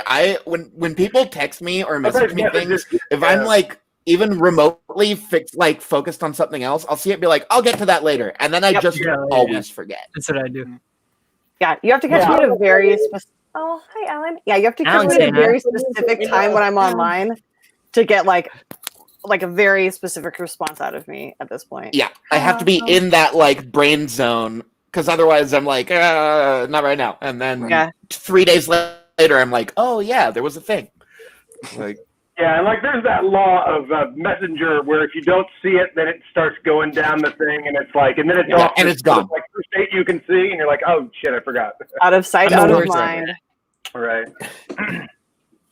But I just want to show and I know it's I'm privileged and all of the stuff, but I just want to show my support because it's the more people can see that who supports this, and then it's not some sort of outlier perspective or whatever, then we're all together. Yeah, and it's important too to make sure that we're go ahead. There's more of us than them, the oppressors. Yeah, and it's important to make sure that we're looking at all the different ways that we can show support too, right? Because everyone can have their roles. Everyone has a way that they can help out. We can raise money. Some people are out on the front lines protesting. Some people are supporting Black-owned businesses and donating to businesses that were affected by the riots. Like, there are so many different ways that you can support. The important thing is just to pick one and fucking do it, right? To just like, And like my specialty right now, because of this whole thing, I just shut my business down. So money's been tight. But the way I can do this, as Matt knows, is I've got a voice. I'm a personality, and people know me. So if I can, bring my friends together and go, if we can even raise a little money, like everybody, the 11 people watching, just FYI, the link to our GoFundMe is across the scrolling as well as in the description of the video. Please, if you can, give it a like just to help, and if you want to give it a thumbs down, whatever, that helps with the video too. But don't be a dick. Negativity helps us. Yeah. Anything somehow helps. It fuels us. Your anger fuels us. It's like your rage is delicious. It's like, if you can't donate, we completely understand it. At least give the video a share just so people can. But yeah, unfortunately, it's hard for us to donate right now. Like, my goddamn credit card got stolen, so I'm waiting for a new one to come in the mail. Yeah, I thought mine was, but it turns out I just left it at a 7-Eleven, so I went and got it. But I think what happened is I went and we put it in a teller to get some money out, and the money and the receipt comes out before the card, so we just thought we grabbed it, and unfortunately they do it. They take everything that was left at the teller and they shred it, which including my credit card. So now I have to wait for America to decide. But at least you didn't get it stolen and had a whole bunch of charges put on it and stuff like that. God damn it! It was time to pay for HBO Max, so now so I can't even finish Watchmen. I'm waiting for the Snyder cut. Jacob, no. Don't That's do that. fired. I'm gonna block you, Jacob. You're fired. Actually, Jacob's one of my best friends. That is true. Teammate in various different trivia leagues. I mean, you're not racist if you dislike it, but if you dislike it, this one in particular, I don't know. There's a good chance. Well, what was that? What were those redneck jokes? You might be a redneck if. Yeah. You might be a racist. But if that's the way you show your racism, you're a pretty lazy one and probably not that big a threat. You're like, I'm so racist, I'm going to go to this video and thumbs down. Like, as racist to go, I'll take that one. Yeah, if you're going to spend your time doing that, up early in the morning, I can't handle that. Yeah, if you're going to read racist, you're spending your time going from video to video in support of Black Lives Matter and thumbs downing the videos, if that's how you're spending your time, awesome. Yes, at least you're not shooting people. Instead of I just want to point anything else. I just want to point out that Kevin Smith has joined us for this video chat. Miss Rachel. Behind Rachel. Got it. No, I literally can't tell when people say Kevin Smith or Kevin Smith. And so I also heard Kevin Smith. Same here. I'm very confused. Yeah, Kevin joins me for all of my Kevin and my dad. You hear Kevin Smith, you're like, what? That's hanging out. I combined with Kevin Smith. I was looking around the screen and all of a sudden I glanced up and my eyes went directly to that and I was like, "That's funny." Well, the best part about it is it says, "I am a Kevin Smith fan," and it's an actual like fan that they gave out at like I think it was WonderCon or Right. Oh, Comic-Con where or it's like whatever. totally so hot you had to fan So yourself. let's talk about Jersey Girl. Okay. I like Good Jersey question Girl here. 3. It was the That's first like- Kevin Smith movie I ever saw. Black superheroes would you guys like to see as a movie that hasn't already been done? Before we jump onto this, can I say something about Black Lightning? Yes. You can. When I was a kid, and I'm old, Saturday was an all-day event because the Incredible Hulk was on, and then I think it was Wonder Woman, then the Incredible Hulk, which was 2 hours of light, and this is like 78. So like Christopher Reeve's Superman just came out, and I was like, fucking superheroes, like for real. Like I've read comics, but like when you see Christopher Reeve, that is Superman. There was just no distinction. So the Wonder Woman TV show and the Hulk TV show, like that was like an all-day event. It's like 4 o'clock, okay, 3 hours left. You know, I was sitting around the TV, like whatever Grandma was watching before. I'm like, yeah, come on, okay, let's get to my power hour block. You know, 2 hours. And when you mentioned that earlier with the Black Lightning, I just completely had this image of 5-year-old black kids now having the exact same experience with like political and social messages, and I'm like, that's awesome. Like I'm gonna go watch Black Lightning. I've seen a couple episodes, but I haven't watched that much. I mean, I feel bad for as much as I love live action superheroes, as much as there hasn't been a lot of them most of my life. You know, you get one a year or something like that. And I'm like, there's 12 superheroes. CW has like 6 or 7 shows right now. Right. They got a Black Canary show starting next year. They got a Superman show starting next year. And like one of the things the CW shows do a really good job at is I think helping like this cause is that their Justice League, if you will, is really diverse. Like you have Batwoman, she's a lesbian. Black Lightning's a black man in Chicago or Freeland, whatever it is. White Canary is a bisexual. Like there's just all this stuff that like they're very, very diverse. Even like the straight men are different on that show. So yeah, they have feelings and shit. Oh my god. Right. And I do want to give a shout out real quick. Static Shock. Static Shock. We got another donation. As soon as you said Saturday morning, I thought Static Shock. Hold on. Oh, Matt's got an announcement. All right, we got another donation. Troy donated $50. Troy. Thank you, So, Troy. thank you, Troy. Thanks. Man. Thank you, Troy. Thanks, bud. Great. Which means we're only $45 away from That's the the perfect sound effect. I didn't know there was a goal. Yeah, well, Yeah, we're you have trying to set a to- goal. I set at 250. And then, Nice. so yeah, now we're at 215. I mean, we're not going to, rival the Bandits, $10,000 stream. Wow, Yeah, I dude, can't do guys, math. big shout out to Ben. He did $11,000 by the end of his stream last Wow. That's night. amazing. Damn. Oh, that's $11,000. fantastic. Yeah, and at one point, and not at Job, any Ben. point, was there more than 100 people watching. Like Dang. that's insane. I'm so proud of him. Bagels all That's around. That's great. Yeah, like big Thank you, ups Troy. to my bud. Oh, you got your Luke Cage shirt on. I just caught that. I do have my Luke Cage shirt on. That's good. Represent I think that that TV show. Oh, Chains are tell me about it. Talk about getting pregnant. Damn. yeah, I was gonna say Luke Cage or Static Shock personally because I'd like to see Martian Manhunter because they kind of And you will in diversify. Zack Snyder's Justice League. Harry Lennox will be playing Martian Manhunter in Zack Snyder's Justice League. It is confirmed. We always Wait, have to connect. Was the that shot and not put in the movie? I Terry think Lane? it might be like shot I think it's like a quick scene probably. Yeah, It's probably quick scene. like Yeah, a reveal. something. Yeah. But yeah, the idea was going Yeah. to be that. Yeah. What was Oh, his wow. name? Alvin General Swanwick. And I know he General doesn't Swan. Yeah. answer Yeah, the question for me. I know he has been in a DC movie, but I would like to see a Cyborg movie. mean, I love Yeah. Ray like Fisher's Cyborg. in He was the Justice best part of League. Justice League, the other one. I did like him a lot in that. He was. And one they of cut the, all of his scenes out. good parts. Yeah, so Yeah. I would like to see something with that. John Stewart, is another good option too. John Yeah, Stewart, Green Luke Lantern Cage, would be great. Luke We Cage. might be getting that That'd on be the fun to do. Superman show. Right. Because they Oh, John revealed Stewart, like Green John Lantern? Diggle on Arrow, like his stepfather's name is General Stewart, and it's a new Earth now. So now John Diggle is actually John Stewart. And the last episode of Arrow, spoiler alert if you haven't seen it, there's an asteroid that lands on his front lawn, and we just see a green glow.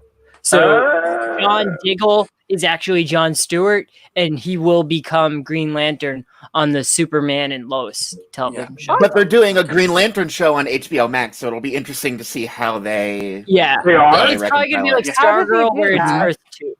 Yeah, Icon. That's a good one. they rebooted Icon, like they yeah. had Crisis on Infinite Earths. It's all one Earth on CW now, but then again, they have Earth 2, which is Stargirl. They have Earth 13, which is Titans. It's they like have Earth 4 37. Earths. Yeah, so they I collapsed can't it keep down. track of all this anymore. It's so It's convoluted. impossible. There's so many Yeah. things happening and then changing, and then like I can't keep up. There are a anymore. lot I'm of just like, different okay, Batman. cool. One black superhero character that we are getting is we're getting Mahershala Ali as Blade. Holy shit, I'm right? very Great. Oh excited my about. Great fucking Not choice. played. What a dream come true. Apparently, he had a meeting with Marvel, and they said, "Do you have any interest?" And he was like, "I want to play." He was the one who was like, "Blade, Oh. I want to Yeah. be Blade." Blade, And they were like, Batman. I mean, come on. You already look I know this isn't a black superhero, but rumor has it that Keanu Reeves is in talks to play Ghost Rider too, and Ghost Rider as well, and those two are supposed to intertwine somehow. So could you imagine Mahershala Ali, him, and Keanu Reeves on the same I want Gabriel Luna. movie? I'm an Agents of still S.H.I.E.L.D. think- fan. I want Gabriel Luna. "Yeah, he was good." I still think Marvel. Who was Keanu Reeves in Toy Story 4? He was the motorcycle He stunt rider. was, Boom, yeah. boom, boom, kaboom. Yeah. Boom, boom, yeah. I think Boom. Marvel fucked up by not casting Keanu Reeves as Doctor Strange. I think he would have been the perfect Doctor Strange. Can't I think argue with Benedict that. Cumberbatch Pretty good is Nova fine. too. And I have guys, I have something to say to Eric about that. But Leave. no, I do have a question though. We talked about Mahershala Ali as Blade. So obviously with Marvel, love they you don't- they guys. don't- Disney, with MCU, they don't do R-rated Marvel movies. No. So two questions, I guess. Do you want Blade to be rated R, and do you think it has to be rated R? I Do don't you think it think has they to can be. do a PG-13? No, Nah. give it to me R or don't give it to me at all. Oh, like, I if think you- it could be either. I think you can do more within the confines of a PG-13 movie than people think you can. I think that it might force them to be creative. And you look at something like, dude, I agree. did you all see Shazam? There is some scary, gross shit in Oh yeah, Shazam. first two acts of Shazam are great. Oh yeah, Like that 100%. boardroom scene is fucked up. Yeah, And, Oh, like, yeah. Only It- problem it's with that very scene is that good. Mark Strong doesn't have a Sinestro costume Yeah. on. And by It's the way- Eric Caleb. Quick story about Shazam.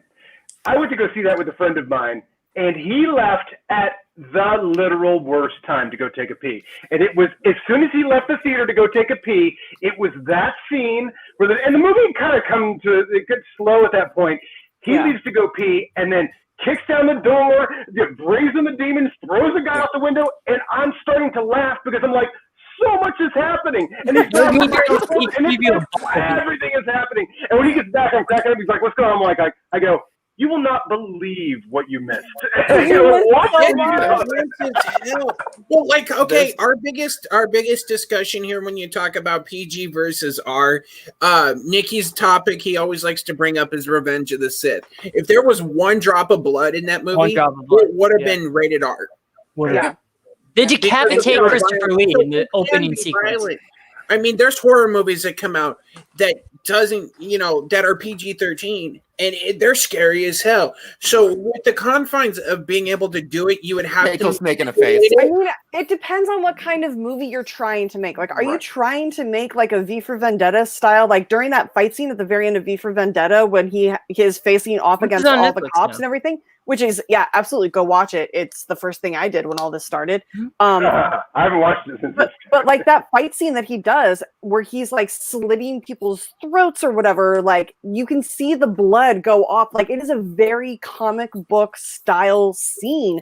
So if you're trying to go for that, you have to have the blood in, which means it's going to be rated R. If you want to do something clever and like dark and super horrific, then like you might need to be R, but you don't necessarily have to be. So it just goes back into it just depends on the type of movie that they're trying to make within that world, which is inherently super violent and bloody. They're vampires. How are you going to show a vampire movie without a crap ton of blood everywhere?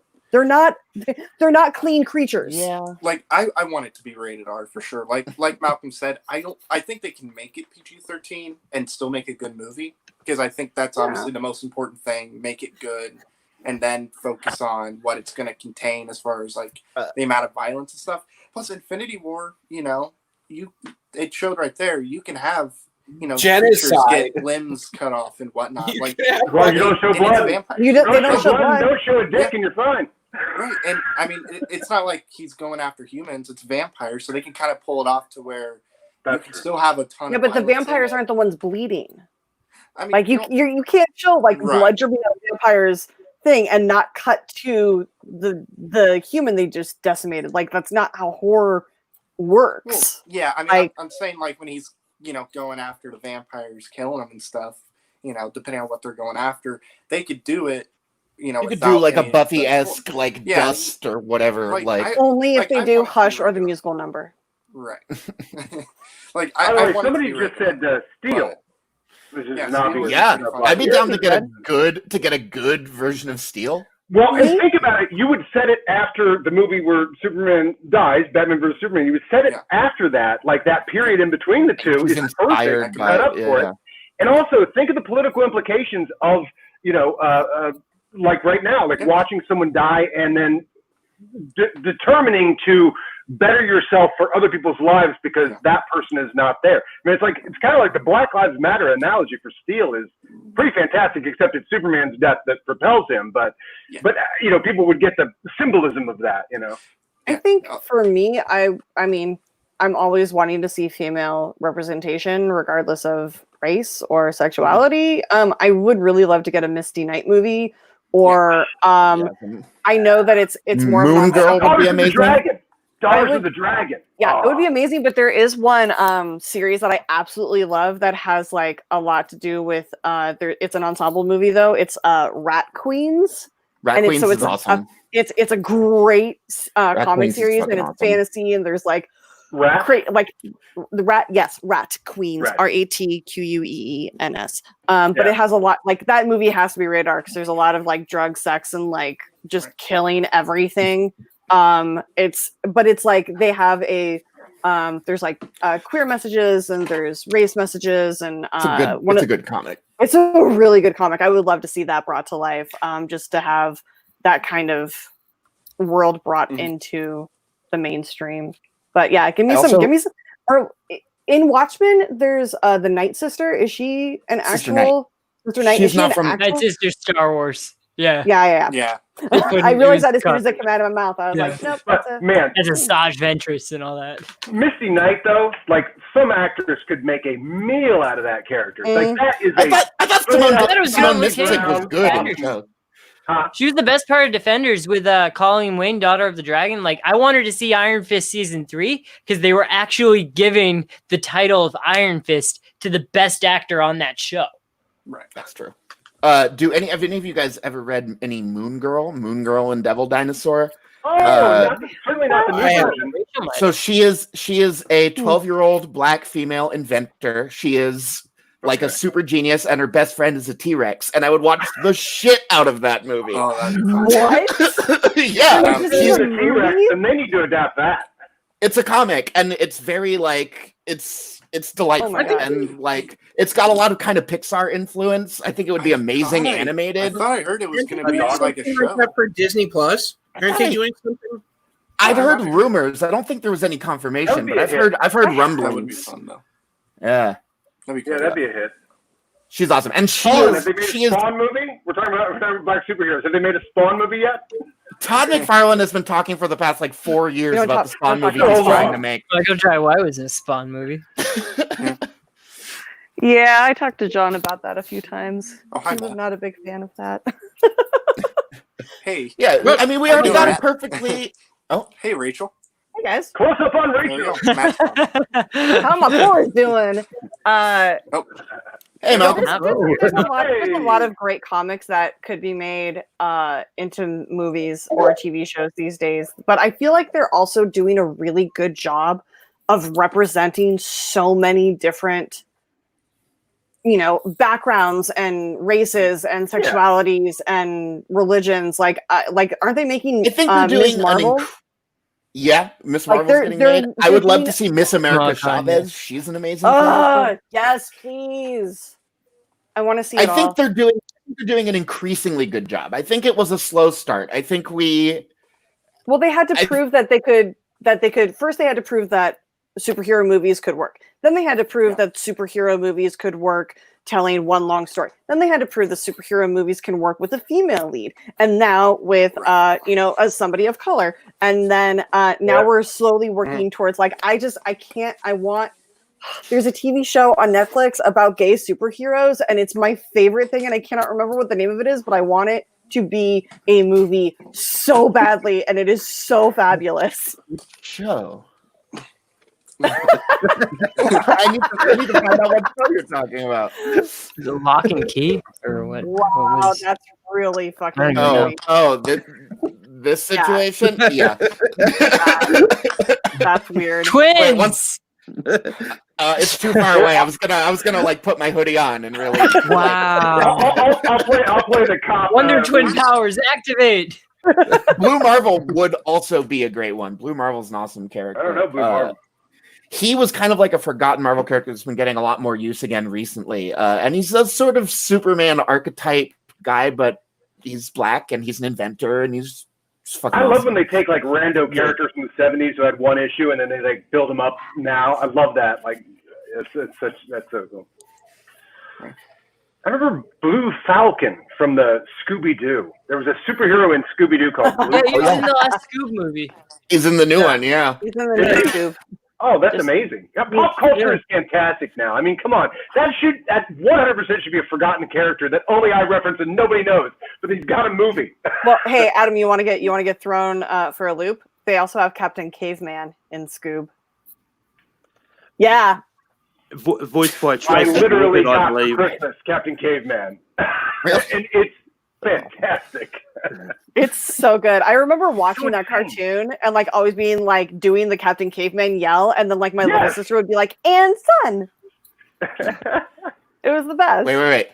I'll be right back. I have to assemble the rest of my Malcolm cosplay. Oh my god, yes. Oh my god, I need to borrow that. I have a tradition I have upheld as an adult, the Hanna-Barbera cinematic universe. Hey, Adam, I'll let you borrow Just my. maybe watch all the Scooby-Doo movies. Yeah, I'll let you borrow my Wonder Woman series on DVD if you let me borrow your Captain Caveman. Sure thing. Sure thing. Funny story about this. I got this for Christmas. I always ask for a cartoon and a Star Wars action figure just so I can feel like a kid every Christmas. And so I always get something like that. And on Saturday mornings, I watch cartoons. I'm like, I'm not giving that up. Like, they took cartoons off. I'm like, no, I do not start my Saturday mornings with some politics or bullshit. I'm like, no. Adam, did you do Clone Wars yet? Super Friends. Yeah. Did you do Clone Wars yet? Those last 4 episodes? We talked about that last time. I did. You did? You like them? Oh yeah! Oh my God! Yeah, it's just some of the best Star Wars. Yeah, and the animation just steps up so much in those last 4 episodes. It's like Anakin's hair is just—it was never that good in the movies. It's so luxurious in the new one. Oh my God, that's the best animated hair I've seen in my life. The animation in Clone Wars goes all the way up. You go back and watch the first thing, and you're like. Amazing. Although I heard something about the Clone Wars, and I think this is fantastic, is that they were modeled on the marionation, like the marionette Thunderbirds. That's what they're supposed to look like. George Lucas wanted them to look like marionettes, but animated like real characters. I can 100% see that.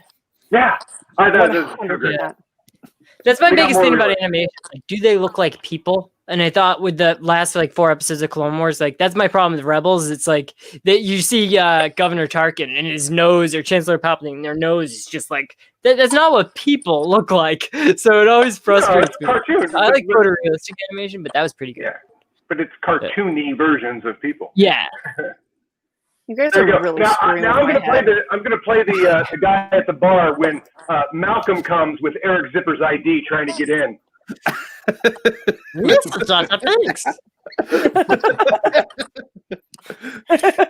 I had to go find my other pair of glasses. All right, you can go in. Adam, you would make an amazing bouncer. We have split the Malcolm. Science Like has Legends reached of the Tomorrow point. past week. There's two of them Here's the now. thing. The thing is, I like this bit, but it's way too fucking hot to wear this sweater. Which one of you is a hipster warm. and which one of you is an engineer? I think my first time on the show, I was wearing zip. I wore the Lebowski sweater that I gave you for that match. The first time I was on the show, and I was like, I'm wearing Lebowski because they wanted to know stuff about that match, and I was talking about that match and everything, and wanted to find out what drink I gave you and stuff. And I was like 2 minutes into it, I'm like, okay, bit over. Like, Yeah. it's so warm. Like, and I Yep. sweat through that, and it just like splats when you drop it on the ground. Guys, remember when it was hot in the studio? What is this Remember how mean? nice that was? Yeah. It's gonna be crazy to get back in the studio. That's Yeah, It's gonna be weird. I'm gonna just cry just seeing Right. everybody in one place. God. So are they doing audiences too, or just the competitors? No, that won't happen. But I mean, before this all started, they wanted to do the bare bones, like just Yeah. skeleton crew, and like Yeah. not even like unless you were actively involved in Mhm. the match, you weren't going to be allowed into the studio. So Yeah. basically, everybody was just going to be across at the street at the bar, getting drunk and hanging out until being like getting a There's no text from bar. like until you get a text from Cody or Alex being like, you have 5 minutes to get here, and then you like leave your drink, run across the street, Yeah. go do your match, and come back. Out of the studio. The idea was like you would go only singles, so you could be 6 feet apart, no teams, and then as soon as you're done with your match, get out. Yeah, but you had to like wash your hands, like upon like you walk into the building and you walk straight to the bathrooms, wash your hands, like go It'll be in. like that when they get back to it, I'm sure. That'll be I'm the sure. first I'm sure we'll go in the exact reverse order, Yeah. and Fill then it back someday up. we'll be like, why are there I so was many looking forward to people that here? Boston. What? I was looking forward to that Boston trip because that was the only time they were going to come anywhere close to me. But they'll do it next year. God, I Well, love Boston. This all happened always right when we were about to do free for all, which free for all is the most fun possible. Yeah, no, it is. Free for all is where Zip and I formed a band with Winston and who else was there? Was it Devin. Janine? No, it was Devin. Devin. Not that. Whiskey Stairwell. Whiskey Whiskey Stairwell. Stairwell. Oh, Whiskey Stairwell. That's right. Yeah. That's probably where I met you, Zip. Yeah. Right by that stairwell. You, me, You Rachel, were- Winston, I think was in the stairwell with Yep. us. Whiskey Stairwell. Yep, and That's where I Devin, met yeah. Winston. Yeah, I had brought a handle of Jameson and hid on an exit stairwell that led nowhere. The door at the top. You of the really bar have to hide it at those things. I mean, You and by really the way, do. talk about It a just pre-COVID situation. A Oh my pre-COVID God. situation is 40 of us in a dressing room for maybe 5 people. Like, I mean, at least the For green 6 room. hours? At least the hours. green room was spacious and like there were places to go and like extend. But yeah, that was Yeah. where the food and the That drinks is were. a pre-COVID situation. Oh my god, I can't imagine getting back to that Yeah. ever. It just doesn't enter my mind. Like I can't even watch TV shows and movies and see a crowd without getting a panic attack. I Being know, like, you guys right? need to be That's 6 the feet new- away. Without being like, That's Yeah. what I loved about what was most recent. Westworld. On Westworld, half the people, like half the extras, like had masks on, and I just think they knew. Yeah, You know, like it's, if we had just watched it's- closer. Right. Ma- Yeah, is but Mal- I mean, Malcolm like- saying it? it's, yeah.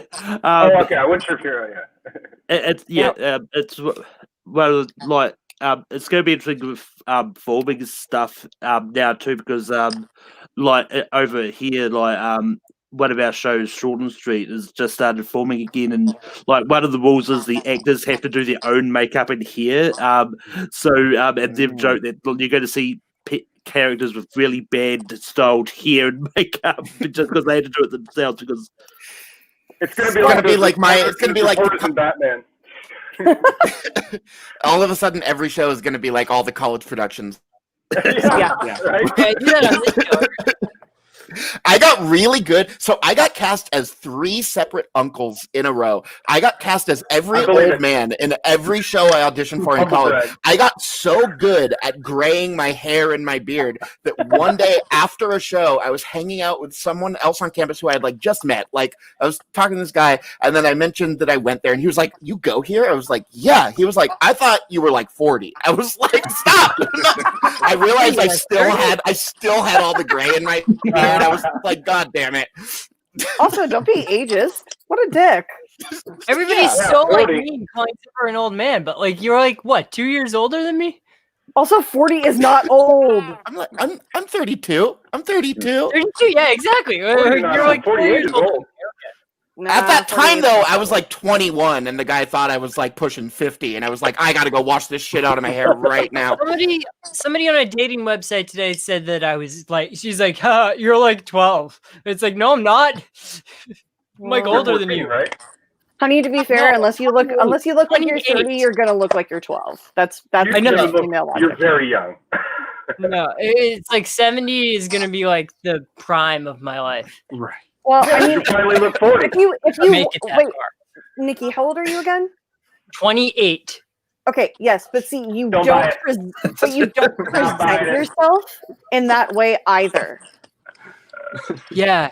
No, So, I got like, like Star Wars crap on my walls, and it's just We all have Star Wars crap on our walls. I'm not talking about the Star Wars crap. Yeah, we all have that, but like, you know, it's like I've met guys who, you know, are 19 that present like they're 25 versus like 25-year-olds that present like they're 5 because I've been 47 since I was 9. See, I'm I excited just to turn 70 so I can just be a crotchety old lady and just like live my best Cloris Leachman, Betty White life. You're gonna be a fucking amazing old lady, Rachel. Ellen Mirren. I cannot wait. I'm so excited. And grandma ever. I've already Helen predicted- Mirren is like that's Yeah, my but celebrity. Helen Mirren's a fox, though. Helen Mirren is just like a Love her. goddess that just gets Did better you see and better Red and and Red better. too? Like Can that's you what see made her me in just fall in love with anything. Mirren. I just watched The Cook, the Thief, his wife and her lover for the first time. Helen Mirren in that? She's the wife. She's the main character. I haven't seen that in 20 years. I found out about Helen Mirren long after that. Yeah, Yeah. Nikki, you want to blow your mind? Go look up Helen Mirren 20. I don't even know what she would look like. I saw her in The Hobbit. I was watching The Hobbit the other day. She's I'm like, why so is she Helen Mirren? beautiful. Like she's one of those women that like if I had a boyfriend and he was like I slept with Helen Mirren, I'd be like, are you fucking kidding me? Why? Yeah. Tell me everything because she's stunning and I would have slept with her too. She's gorgeous and so talented and just such a badass. Wow. Holy You're right? God. Yeah. Wow. Sorry, Nikki. Nikki's like, sorry guys, I'll be right back. hey, Putsy, 15 minutes. Yeah, Damn. guys. Ask Helen Mirren. She is stunning. She's one of those women that you just like, I want to age like her. But I kind of also want to age like the Wicked Witch of the West, so I can like just be as yeah. I want to be on one end of the spectrum or the other. I either want like a wart here and here and here. Yeah, and then I'm yelling at kids to get off my lawn no matter what, so it's gonna be fun. Yeah, just Clint Eastwood with a shotgun. Yeah. Get off my front lawn. No, I'm just gonna sit there with a wrist rocket and golf balls. Oh my God. I have a plan now, guys. Do you need us to leave you alone? We'll be back in 5 minutes, guys. Sorry, guys. Wow. Just make sure and stretch your wrist first. You can really cramp up. Like, no one wants that. Nobody believes it's tennis elbow. We all know. Yeah. But I don't play tennis. It's COVID. Nobody's playing tennis. I got COVID elbow. I'm sorry. I got COVID elbow. The only person who can claim he has actual like golf shoulder or elbow is Mark Ellis because he still has my Wii. Ogre, go get a pie. What's no pies? Pies. Do I want to know what pies are? Or something. American Is that Pie, maybe. Is that an Oh, acronym okay, yeah. we should be Better worried than Pie. about? Yeah, just no apple pie. Maybe it's That's where I learned that trumpets No aren't pie. just for playing Star Wars music. There's a trumpet up my butt. Yes, there is. What, is that God, too far? Those were such good movies. Yeah. Those would be good movies to go back and watch. I was actually trying to figure out the other day, like, everything was hitting me, like, entertainment is an escape for so many of us, that I was trying to figure out, like, a movie just to put on in the background or, watch intently, like, just anything to watch that is not going to make me think about what's going on right now. And I went to go watch something, Phil. I went to go watch something as innocent as the Lego Movie, and then I remembered Good Cop, Bad Cop, and I'm like, can't even watch the fucking Lego Movie. So I've been having a watching, really hard time focusing on anything. Sorry, go ahead. did you ever see Penn and Teller's like Fool Us? It's on like CW. It's like a Penn and Teller magic great show. show. And it's Great hosted show. by Well the said, lady though. from American Pie. And I'm like, we were watching that. I'm like, isn't that lady the lady that stuck the trumpet in that guy's ass? Right, as soon as it's like, yep, that's who it is. Allison? Is it Allison Yeah. Hannigan? Yeah, that's Yeah. who it was. Wasn't she also on Allison fucking She was Inside Fool Survival Us? Season? Yeah, she was like hosting that. I think that's who it was. It was somebody from American Pie. I don't know. Hey, that's a great Right, topic, actually. That movie came out when I was 4. Oh, Or something like from season 3 on, it was Allison Hannigan. Wild. There you go. I was right about something. The comment on Batman Forever and Batman and Robin being a background movie, this is a topic I always bring up with people. There are foreground movies and there are background movies. I can't just put Raiders of the Lost Ark on and clean the house. No. Got to put something else on. What do you put on? Batman Forever, Batman and Robin. That's a good one. Yeah, me, Batman it's just Forever like, is better than Batman and Robin. Batman Forever isn't that bad. It depends on what I'm doing that I need it in the background for. Like, if I'm cooking, I'm going to put on, like, tortilla soup because if you guys have not seen Tortilla Soup, it is such a good movie. It's got, oh my God, who plays? Is that the one with Hector Elizondo? Elizondo, yeah. Is it? So And good. Zipper wins the trivia for tonight. Yeah. Seriously. Yeah. Hector Elizondo plays a father, a widowed father of 4 daughters, It's like and they're all 93? what? Is this like a 90s movie? It's like late 90s, early 2000s. I want to say, Okay. like I maybe think I like know it. 2003. 2001. But he's got these 3 grown daughters living at home, and one's a teacher, one's a like a aspiring chef, but he doesn't want to. One's a what is the other one's like a 19-year-old. She's just graduating. And he's lost his sense of smell, but he's still cooking for them and like trying to figure out. It's such a beautiful story, but it makes you starving. Oh yeah. I I'm relate hungry to that. right I have now. almost no sense of smell. I was gonna eat before we went live, and then Maddie told me like we're going live, so I'm like, oh shit, I can't eat. But that brings up something I wanted to mention. Did you guys ever see that? It's a video of He-Man, and he's singing, "Hey, what's going on? What's up? What's going on?" Like it's that. For non-blondes. Yeah, there was like an alternate version of it, which was all Spider-Man, and there's this scene where there's somebody cooking, and the part where it's cooking is just Jon Favreau cooking while everybody's sitting, like while old Aunt May is turning into Marissa Tomei. It's pretty hilarious. Like I'll send it in like the group chat. Yeah, Yeah, I have to check Ratatouille that. is another good one to throw on in the background if you're cooking. Yeah, for sure. Yeah. So Food Network was always what I watched when I was sick. Because it's like when I get better, when I'm not feeling sick anymore, I'm gonna cook all this stuff, and then I never did. Talk about porn. guys- Yeah. God, Me Any like and my sword sister. and sorcery movie. Oh, and there's Helen Mirren again. Beastmaster, great background. Krull, great background movie. Yeah. You don't need We to pay came up- attention to much of Krull. Just be there. Alex had never seen Beastmaster, and we're going through one of the streaming services, and I was like, So good. "Can you tag that for me so I can watch it tomorrow? Like, just leave it there." And he's like, "What is that?" And I'm like, oh, "Well, now you have to watch." I need to I'm get like, the Hey Alex. He has 2 pet ferrets. Like, how do you not love that movie just to begin with? That movie holds up, and I never. It was a movie my friends all saw when I was a kid, and I didn't see it. It's like one that was run on cable a lot. I didn't have cable, so you'd hear about those movies, and you're like, I want to know what this Beastmaster is. Oh my god, if I'd seen it, when I was a kid, I would have been obsessed with that movie. But I saw it at the Egyptian like 3 years ago. A double feature of that and Sword and Sorcery. And Beastmaster, I was like, this is like a modern movie. It's so good. I would team that up with Willow. I would Willow double would be a feature good that with match. Willow. Everyone was telling me about Willow the other day. Yeah, Willow's so good. Warwick Davis. Willow up good. Warwick Davis in that? Yeah. I have been studying Warwick Davis's appearances in Star Wars for the upcoming Star Wars match. Yeah, It's a that's bunch of Warwick them. Davis and Val Did you watch- Kilmer. Behind the scenes on Disney Plus, there's a great featurette with him and his son.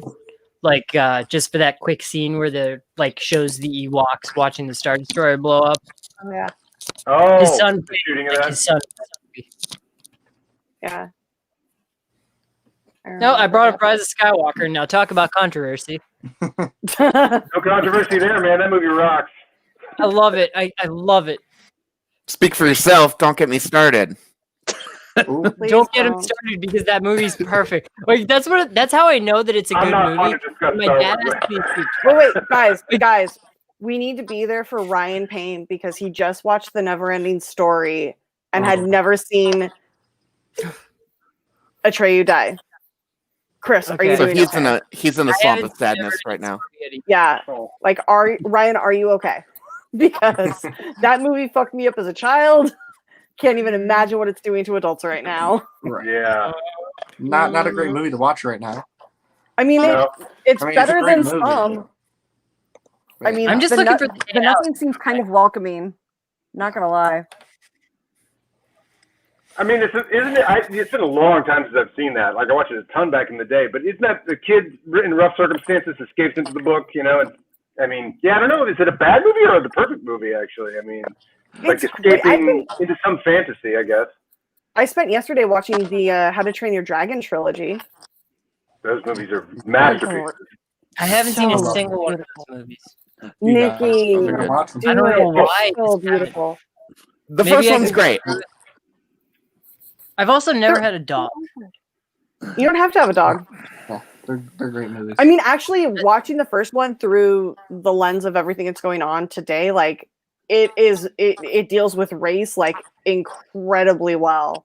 It's a really good allegory for it. And it's also movie? just How to Train Your Dragon, the first one. Oh, yeah. That's true. There's Because it's all about like changing people's perceptions about things that they've right? always like believed from like that, it's a belief that's been passed down generation to generation, and yeah. all of a sudden somebody sees them in a new way and is trying to protect them and trying to get everybody else to see that they're not a threat. And it's a really beautiful story. True. Plus Yeah, it's because beautiful. your dad hated the dragons and his dad hated the dragons and his dad. Well, of course they're terrible. It's been going on for generations. That's what happened on Star Trek too. Is that they vilified the androids, and then the androids like android is not a bad thing. It's okay that you're an android. Like it conjures up all these words of like violence and fear. But if you haven't watched Star Trek Picard, watch Star Trek Picard. It's really good. But in the first two episodes. It's beautiful. Now, But yes, I'm a first two episodes Ryan, guy for any of these shows. I watch two and I'm like, I'll get back to it. Then sometimes I never do. yeah, Ryan, don't watch the sequels for Neverending don't Story. watch They are those awful. sequels. I've never seen them. I'm gonna get it. The third one features a young Jack Black as one of the bullies. Oh my god, I forgot about that. Just Yeah, like like on a a weird- very underrated show called The Brink that only got one season. It was really good. I Just- I remember that. Yeah, it was with him and the guy Jeff Daniels. Yeah. That guy. Hey, now I know our watch along. How to Train Your Dragon. The show, Yeah, I will. There you I'll go. have to do that. Over. Yep, I was just about to say it, Subrath. Subrath, Yeah, I think we're $10, like so thank you, $25 away. Yeah. But anyone going to jump off this? Oh, okay. So here's Because I'm gonna jump off. Bye. Right. Love you, Malcolm. Yeah, thanks for joining us. There can only be one. I got to get that soundbite now. Hearing an echo. I feel like somebody doesn't have headphones plugged in and it's coming out their speakers while it's also like being recorded. That's probably me because I had to plug my phone It's in. probably beer. So, Yeah. My sound. I'll hop out for like 5 or 10 minutes, let it charge for a second, and then I'll hop back in. Okay. We're wrapping up anyway, I think. Yeah. Yeah, I mean, And Ryan wants to we jump raised on some for money, that. and you know, So yeah. Here, mission accomplished. We'll let Ryan join in for me while I let this charge real quick, and then I'll. Not everyone can back. be. Who just raised all the money on this Schmodown? Was it Ben Goddard. Ben? Yeah, Ben. Not everybody can be Ben Goddard. Right. I wish I was amazing, Ben Goddard. though. I mean, that guy makes millennials look good. Right. We are good. Put that in quotes for him. Oh, good, yeah. Nikki says that guy makes millennials look good. And to be fair, we are older millennials. Right. Yeah. No, I forget who's a millennial and who's not because I'm 12. If you're, Yeah, I think it's I'm if Gen you're X. 38 or younger, you're like 38, like 20. It's like yeah, to like 23. somewhere in there. So, Somewhere around okay, there. since a lot of people want to wrap up, what we'll do is we'll say thank you to our guests, Miss Rachel, Mr. Adam, and Mr. Zipper. Yes. Why don't we have you guys tell us where we can find you online, and we can keep going for a little bit, let Ryan jump in. Again, thank you for joining us. Tomorrow I will let you guys know about our little celebration. Just hop in, say your stuff, and you can take off. No worries. So, Miss Rachel, where can people find you? You can find me on Twitter and Instagram. I have been kind of off it for the most part since all this started. But send me a message. I'll respond. I promise I'll, make my DMs open so that people can contact me. If you need to talk to anybody, please let me know. Also, if you live in LA, you can go to Headspace and it's free until throughout the rest of the year. So if you really are having a tough time or somebody is having a tough time, go to headspace.com. There is a link that you can click on there that will take you to be able to sign up for that. You have to be living in LA in order to take advantage of that. But I highly recommend, if you're feeling anything that is off or it's getting to be a lot, do not stay silent. Please talk to somebody about it. We're all here. We're all going through the same thing. So please don't keep that Rachel, inside. what is Headspace? Headspace is kind of like a, from what I can glean from what I've heard from other people that have used it, it's kind of like a virtual Meditation therapist. app, right? There's a meditation app called Headspace. Is that what you're talking about?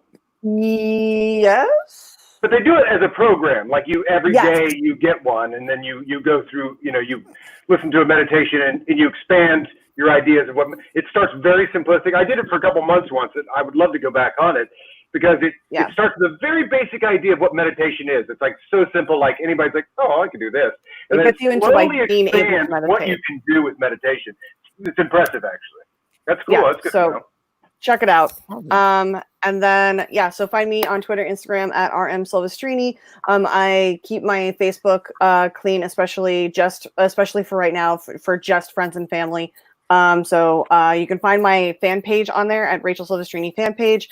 Guys, just support as much as you can. And Chris Day had a question in here. It said, any films you recommend people to see for people who should understand Black Lives Matter a lot more? A lot of people have been discussing films lately. Selma is great. Moonlight is fantastic. If Beale Street Could Talk is also a great one to check out. And if you're on a James Baldwin kick, I Am Not Your Negro is on Amazon and is also worth watching because James Baldwin is amazing. And I hate Marshall is a really good one too. Yeah. There's a ton. There's also a lot of feeds that Marshall, a lot of places that are putting lists together. Like some streaming sites will have a Black Lives Matter list for you. Criterion Channel just removed the paywall on a bunch of movies by Black filmmakers. That's amazing. Yeah, just go out and watch whatever you can from all of that stuff. There's not going to be a bad movie on any of those lists. 13th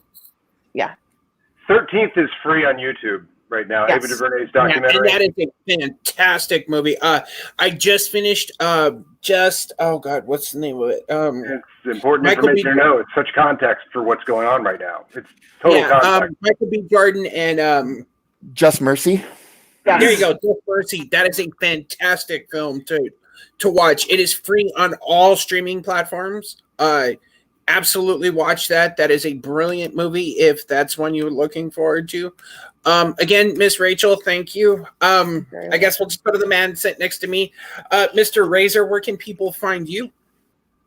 Well, next Wednesday, you're going to be able to find me either next Wednesday or the Wednesday after, but either one will be worth watching on Twitch.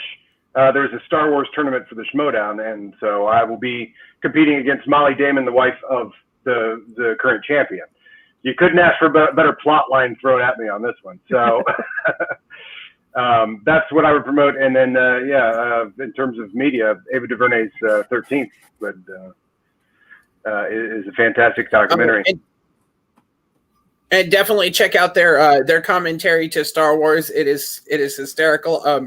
We actually use things on our soundboard from that. Great. Feel free. Oh no, he's got to open the whole thing up. We use soundboards on that. While he finds that, Mr. Zipper, where can people find you?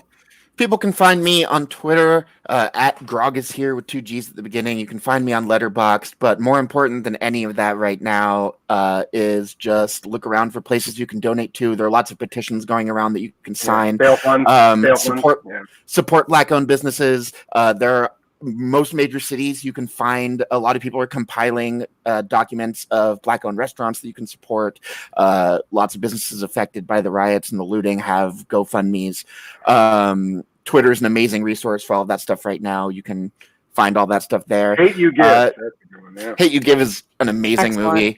Bill Street can talk. One too from Hulu. But yeah, you can follow me on those things, but I'd rather right now that people go out and follow people in the Black community who are signal boosting all of this important shit at the moment. So go to Twitter, look around, find the stuff that resonates with you, share it, boost it. Black Lives Matter, fuck the police. I yield my time. Oh, guys, real quick, if you're looking to look up something that's slightly relevant to all of this, but in a happy way, look up Riot Dogs of the World, and it is one of the most pure threads you can find on Twitter, and it's that Chilean.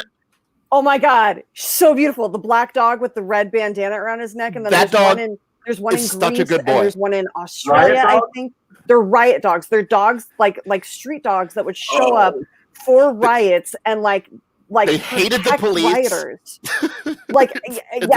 It's amazing. It is one of the most beautiful things, and just people like there's the one in Chile who they literally had to form a fake rally to take the dog who had been hurt to get him to follow them to the vet because he wouldn't go on his own and he wouldn't let anybody take him. So they had to fake a rally so they could get him to the vet. It's the most amazing story. It is so beautiful. He's passed away at this point, but like there's been other Chilean riot dogs, and like it is such a wonderful, like I want a Disney movie of the week for each of these dogs. Like I want it so badly. It's such a pure thing to look up. And Nikki is losing his mind over something. Did you just look up somebody else when they're 20? Are you okay, Nikki? Nick, your mic's off. And you're crazy. This is what that symbol means. What happened? Nope, still can't hear you, bud. Yeah, sorry. I got a question. I have a question, Maddie. Can I because there's a celebration of Black cinema that I edited for the Hollywood Bowl for the Black movie soundtrack, which is a show that Reggie Hudlin puts on every other year, pretty much. Can I share my screen? Maybe we go out of little clips of Black cinema. The history of Black cinema would be kind of a fun way to tie it all together. You know, you got it. Can I share my screen here? And I'll just play. Just go share a montage. So I'll just play like a minute of it. Go ahead. Hit share screen. Rachel, when you said the dog died, I cried. I mean, he died of old age, though. Yeah. Like he wasn't killed in a riot. He wasn't beaten by a cop. He literally died of old age. No. And I just want to say for YouTube right now, before you give me a copyright strike, Adam made this. Adam made me do it. This may not copyright strike because it's a lot of quick clips. I guess we'll do 15 seconds of it for the music, but Just in case YouTube tries something, Adam made the compilation. It's his compilation. We're not stealing. Okay. Yeah. Well, I don't know if I have permission to show this. So maybe I shouldn't. Plausible deniability, Adam. I'll send you a link. As long as we talk over it, it's fine. Which I'm sure we will. Yeah. I mean, we're not making, I'll money play off us the out stream, with, so. with a minute of this, and then I'll hit exit at some point. Are we all going to drop out here as this when I'm done with this, or Oh, before we this? should all go to the side. Yeah, well, I'll Oh, just you mean after? Oh, okay, here. Oh, okay, that's right.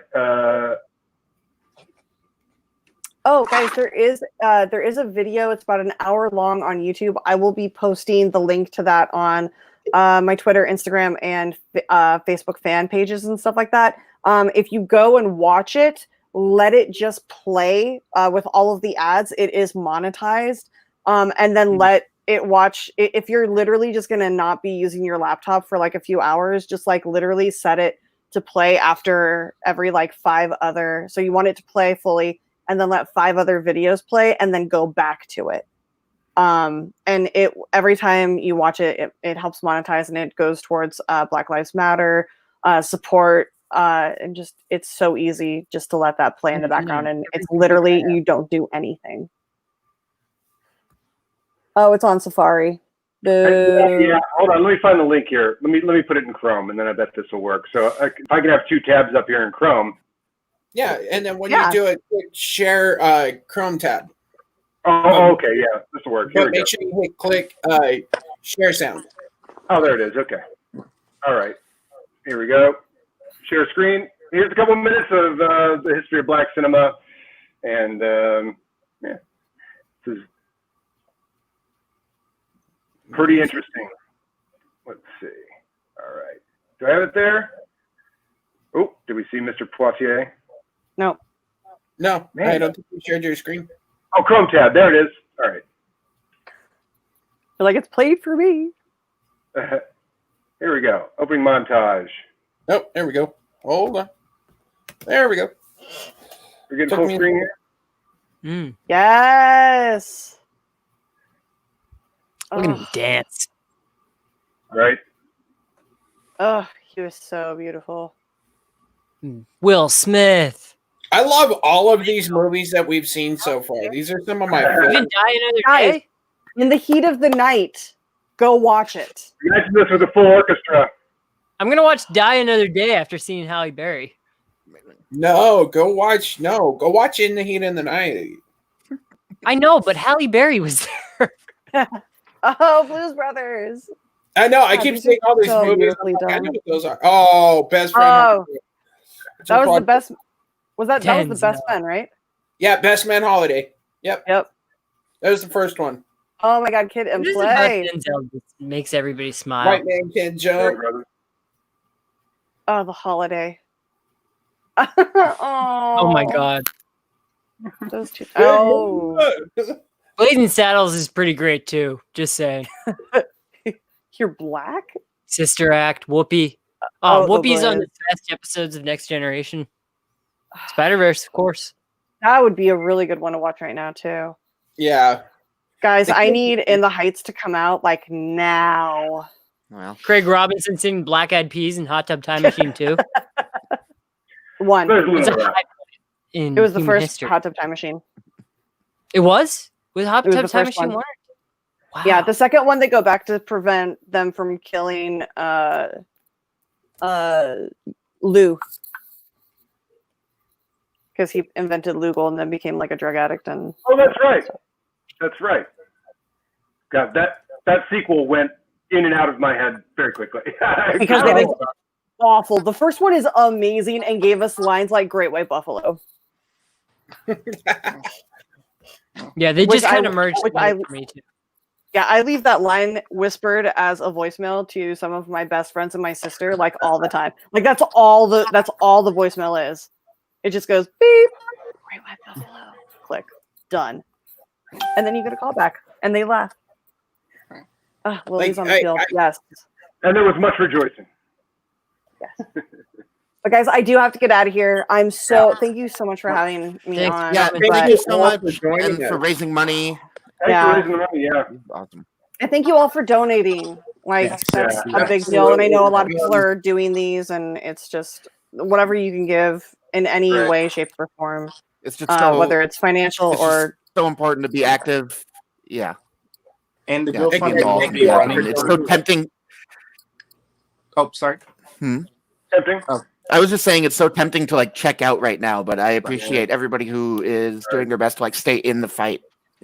And the but check out if you GoFundMe- need Sorry, what were to. you saying, Matt? Just come on back. Take a time out. Yeah. I was just saying thank you all for joining us. Yeah. Yeah. Thanks. Yeah. Yes, thank you guys. Thank you. And the GoFundMe link. The Yeah, good to GoFundMe see link you. will be available Yeah. to donate to for at least another week. We might just leave it on for forever. Awesome. You know. Yeah, So me as well. Yeah. You know. People So- watch this back. Raise that money.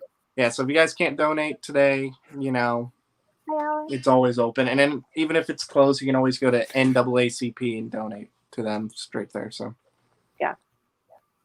So again, thank you, the three of you, for joining us. You guys Thank are more you than guys. welcome to join anytime. You guys are welcome. Obviously, you're friends of the channel. Love you all. Everybody, stay safe.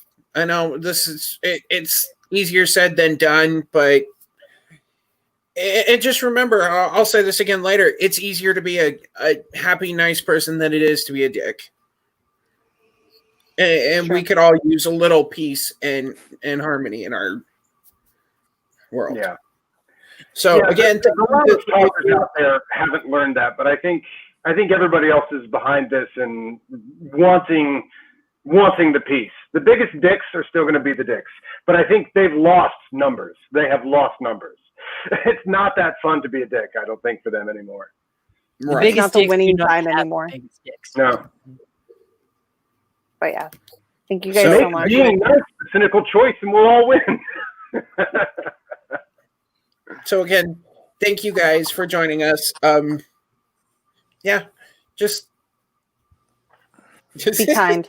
Live long and prosper. Bye, Keep Peace and grooviness. Have a good night, you guys. Now, awkward dance party while we try to log off. This is always my favorite part of every one of these is the I like know, weird right? where everyone just like leans in and like Right. so go back.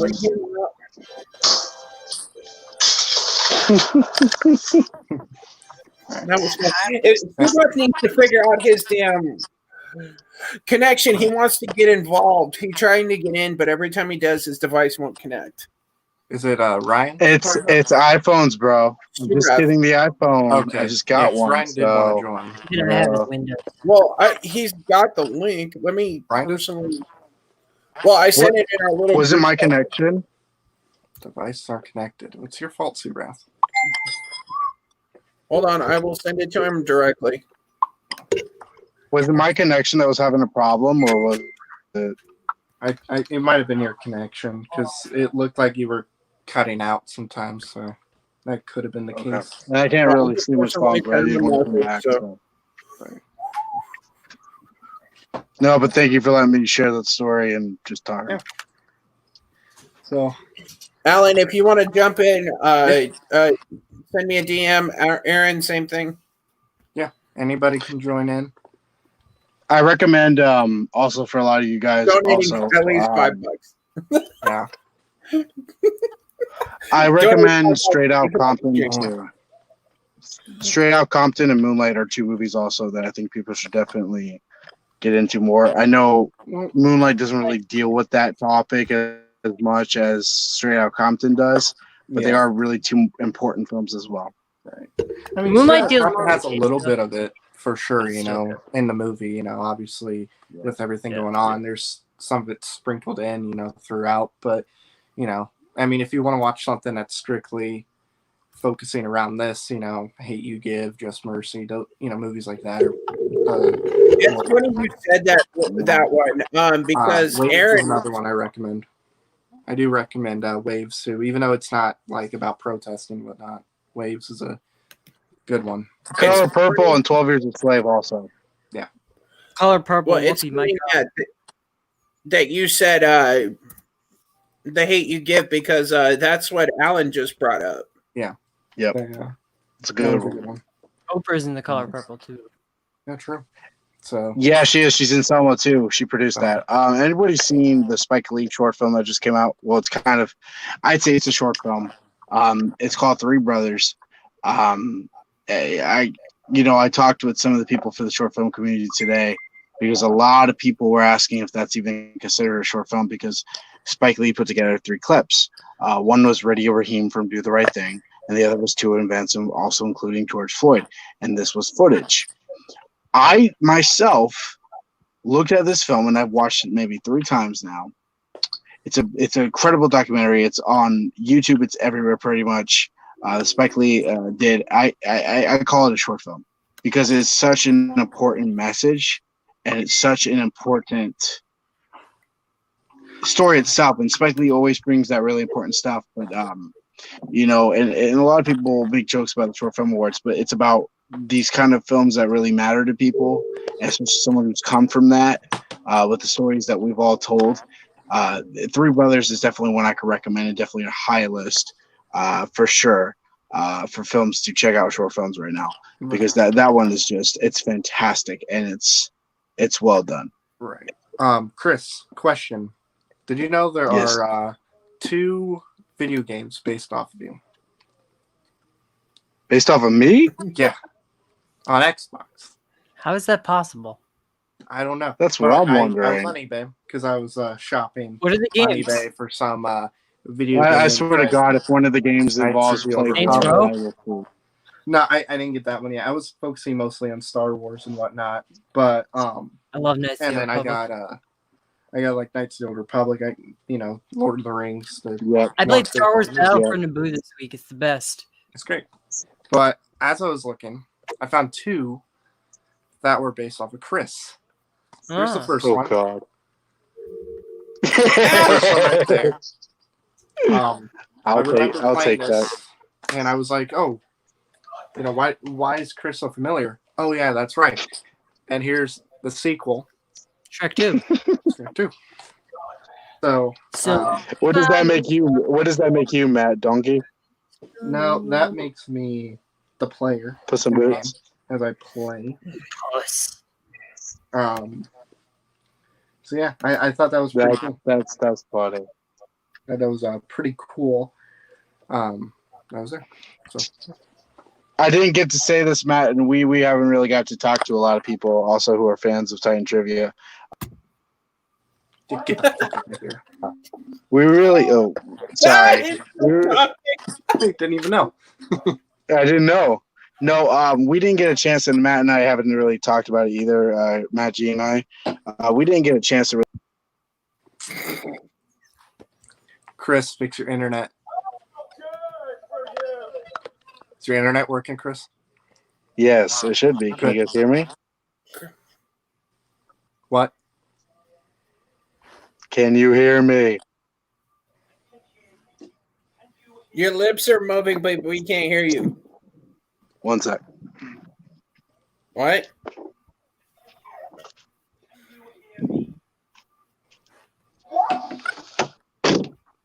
How about now? What? Can you hear me? Jump out and jump back in. Since we can't hear Chris right now, as he's trying to figure out his thing, I finally got my Why We Love Star Wars, and the reason why I got it later was because it was, there, Cameron, there we go, signed. So yeah, I can't remember when I ordered it, but I ordered it a while ago. It came with this little thingy right there and whatnot. So yeah, thought that was cool.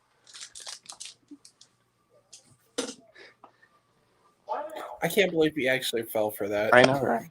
I was waiting for him to go like, "Thank you guys." I had to keep covering my mouth because I was trying not to laugh so damn hard.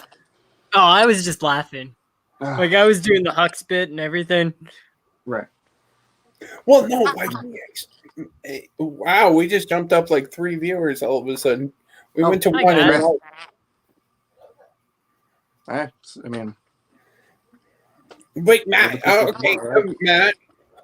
honestly, you know, this is our second charity stream we've done, and you know, the first one we did okay, but this one we damn near met our goal. Yeah, in 2.5 hours. How do you feel about that? $2.5? So, obviously, the first one set the goal pretty high, $500. Didn't hit 500, which is fine. We still raised over $100, and that's ultimately what matters. So, that was great.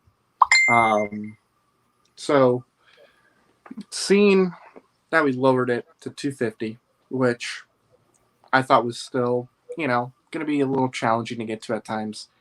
Getting as close as we did is really, really cool. And like I said, this is going to be available to donate to at least for the next week. We could always extend it, but at the same time, even if we go, okay, the link, no more, you can't donate to this link, you can always go to the NAACP and you can donate straight there. But yeah, and this is actually going straight to the charity right away. The reason why we didn't do that with the first one was because it was half is going to Feeding America, half is going to the masks. So I think what we're gonna do from now on, because it was a pain to even get the money to from GoFundMe. I don't know why it took as long as it did. I kept clicking withdraw or whatever, and I wasn't getting the money for the longest time. So I think from now on we're gonna just do it straight out of the charity website for GoFundMe. And then it goes on there. So yeah. And yeah, everybody has donated. Thank you very much. And if you can't donate, that's fine. If you share the link around the actual donation link, like it could be any other day, it could be tomorrow, whatever, then please do that, because that will help, because you never know. Somebody out there might be sitting on like $10,000 and it's like, oh, I don't know how I'm going to use this $10,000. Oh, there's this charity link. I'll donate there. And then they'll donate that $10,000. The likelihood of that being the case is 0, but still, somebody might have a couple bucks to throw at it, you know. So if you don't sharing it, will at least give the awareness to others, and then they might be able to do it. And if they can't, they can always share the link too if they think about doing that. So yeah, and I would like to do more of these too. You know, just maybe we could do like a monthly charity stream, something like that. You know, bring random people on. And it could be like anything. You know, we could do NAACP again. We can do, Red Cross. We can do Feeding America. Anything. So maybe we can do that. That'd be a fun little thing. I have an idea I want to talk to you about, Matt, after the stream to do, which you might know if you saw my last post on Facebook. Maybe. So the link I shared. So yeah, I'll bring it up later. Hi there. It's Aaron. Oh, okay. Hi. I was like, sorry. I was like, right. What's up? I was like, all right, guys. Let's see if they got it. Let's see if they got his sound working. Yeah. Did it work? Hello? Still? What? I Mother. hate that air. Why is it Dead air. So we need to talk while this dead air is going on, because it's not good for the viewers. I keep sending the. Did you add Chris yet? Or Ryan? Yeah. What the hell you doing? Yeah, I can see his picture. Hello? Guys, I gotta put a stop to this. I'm sorry. Oh, he left. Yeah, he left. Okay, next time we'll just say, just kidding. I see I joined at the correct moment. We're in the asshole hour of the stream. Guys, he's so gullible. We can't. No, that's okay. That's okay. Guys. Nikki, you got the soundboard ready? And we got Alan.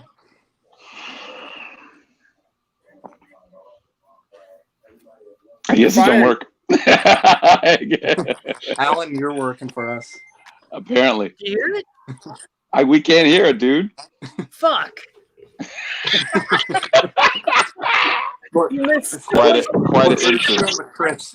We're screwed, Chris. Obviously. How about now? Something had to go bad. Oh my What? god, you You're so the whole time. gullible. So gullible. Okay, time out. I can't do it anymore. Chris? Did you say? Hello. There we go. There we go. Chris? Can you hear me? Yes. I just realized the last hour of sound bites were recorded. When you added Chris, Can you hear say me? we're not messing with him? Can you hear me? I've been doing that the whole time. He has been. Chris, Chris. I've never met Yo, anybody more Chris. gullible. Can you hear me? Now we can hear you. What? Now we can hear you. What's up, man? It's been a long time, dude. What's up, bro? What's up, man? What's up, Aaron? Are you outside? Yeah. Chris, Oh, good Yeah. for you. Chris, wherever you were at last time, go back there because we heard you. Yeah, my roommate's sleeping, so no. No, like earlier, where you were like outside when you first jumped back in, when we couldn't hear you. Like, we could How hear you doing, Aaron? What's up? So How go you back doing, in man? my car. Good to see you, man. What? I'm going back in my car. let's go in the car again. We heard you. You're too gullible. We could literally do this 5 minutes from now when we perfectly hear you and you would So, I can congrats, guys, on making the you goal. hear Yeah, me? you guys met the goal and Well, above. we're $15 short. We're $15 short. 15. That's still saying something though. That is still saying something. So that's We're- good. I mean, we're- that's cool. Wow. 25 short. I was like, Oh, was 25. Yeah. Is there another donation? Well, cool. Okay, so we're 25 short, but Damn. Hey, so we're that's 50. That's not bad. That's great. it's not bad at all. You're close. It's really The stream good, will be actually. open. This link will be open throughout the entire week. Cool. I'm gonna donate at least 25. I'm gonna throw some in there too. Yeah, I'll throw some in there too. So, So So we'll definitely hit hit it, the whether goal. it's today or another day, we'll hit the goal. You know, And we'll so- just like tomorrow, and like tomorrow when we celebrate Devin's graduation, I'll just let it run across the bottom. let it roll. Yeah. But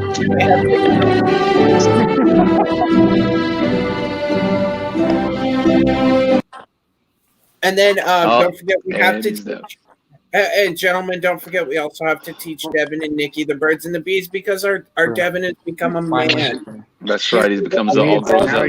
Now he needs to get married in front of a girl like all 18-year-olds are doing now. That's right. We can't have you guys acting like Ricky Bobby and Talladega Nights going like, don't know what these are for. Don't know what these are No, for. we gotta teach you guys. You got to teach them. So we have to, we kind of, because Nikki's going to college, or Devin's going to college next year, and Nikki's going to start his school. So we kind of got to, Yeah, your mic's not working. Nicky Your having all sound kind bites of are. technical difficulties over there. No, he's not. I muted him. Even better. Yeah. Love you too, Alan. Oh, what? Now you're in complete. You don't have green anymore behind you. Now you're in complete darkness, and you're muted. So there you go. Never upset the trio. This is something I had, a question, I guess, that I had for you guys too. And I wish I would have thought about it before, but I just thought about it now. I've been trying to win the lottery for like the last 6 months and haven't won. So let's say you win the lottery. You win the jackpot, whatever. It could be 100 million, it could be 800, whatever. What is the first thing you're going to do with that money? Because I know what I'm going to do. Well, it depends on if it's $800, then 800 million. 800 million. If it was million, then I mean, maybe Buying $500 botch for the channel so we can get monetized. Nice. Yeah, Nice. We'll buy the rest Get a of it. bunch of Russian bots. We'll buy committed subs. The ones we'll buy them. I would open. Entire stream. I've always wanted to do this my whole life. I would open a performing arts school for students who could not afford to go to one. So that's what I would do. Oh, good for you. All right, I'm back, guys. Was I Leaning muted hard. the entire time? I don't even know. It was quiet, but not quite as. Not It quite was as like boisterous halfway as it out. usually is. I feel bad because I had a lot of good stuff there, and you just didn't hear it. Every single time that Chris Day cut out, I was like, I had the. I can hear you. Can you hear me? I don't even know if it caught that. No, it caught it. And He caught it. We just didn't care. I'm just kidding. You just didn't care. Okay. No, we love you. Good for you. But no, what I'm gonna do? Well, if only What you gonna do, Matt? Because nobody's done it, and I'm gonna be the one to do it. I'm buying Michael Jordan's house. That's what I'm gonna do. I'm gonna take some. Whoa, I'm gonna buy MJ's house. whoa, hold on. The house he lives in? No, I'm not gonna be like, okay, Michael, you gotta get out now. Get out. It's mine. That's a little weird. Because that's very strange. Matt's gonna buy the house and rent a room back to him and say you can have this much You space. can have the guest house. That's right. This much space.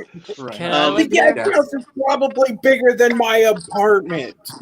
Let's be real. It's probably bigger than my fucking apartment. No, I'm buying the one. It's definitely bigger than your apartment. Yeah.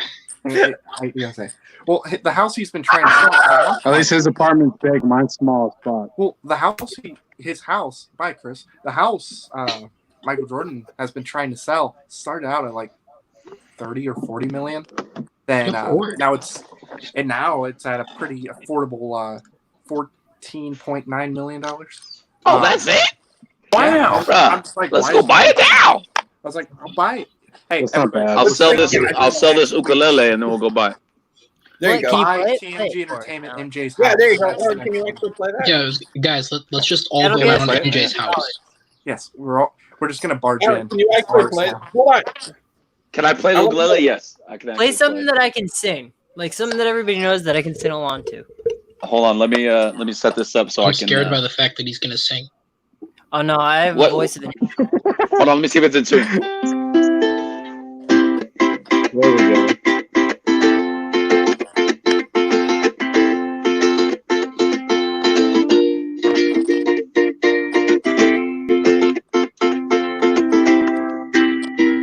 I have no words. No words to this. I just want to say he's you know. really fucking good with that. Nikki, do you know Rainbow Connection? The Muppet song? Why are That's a good song. No,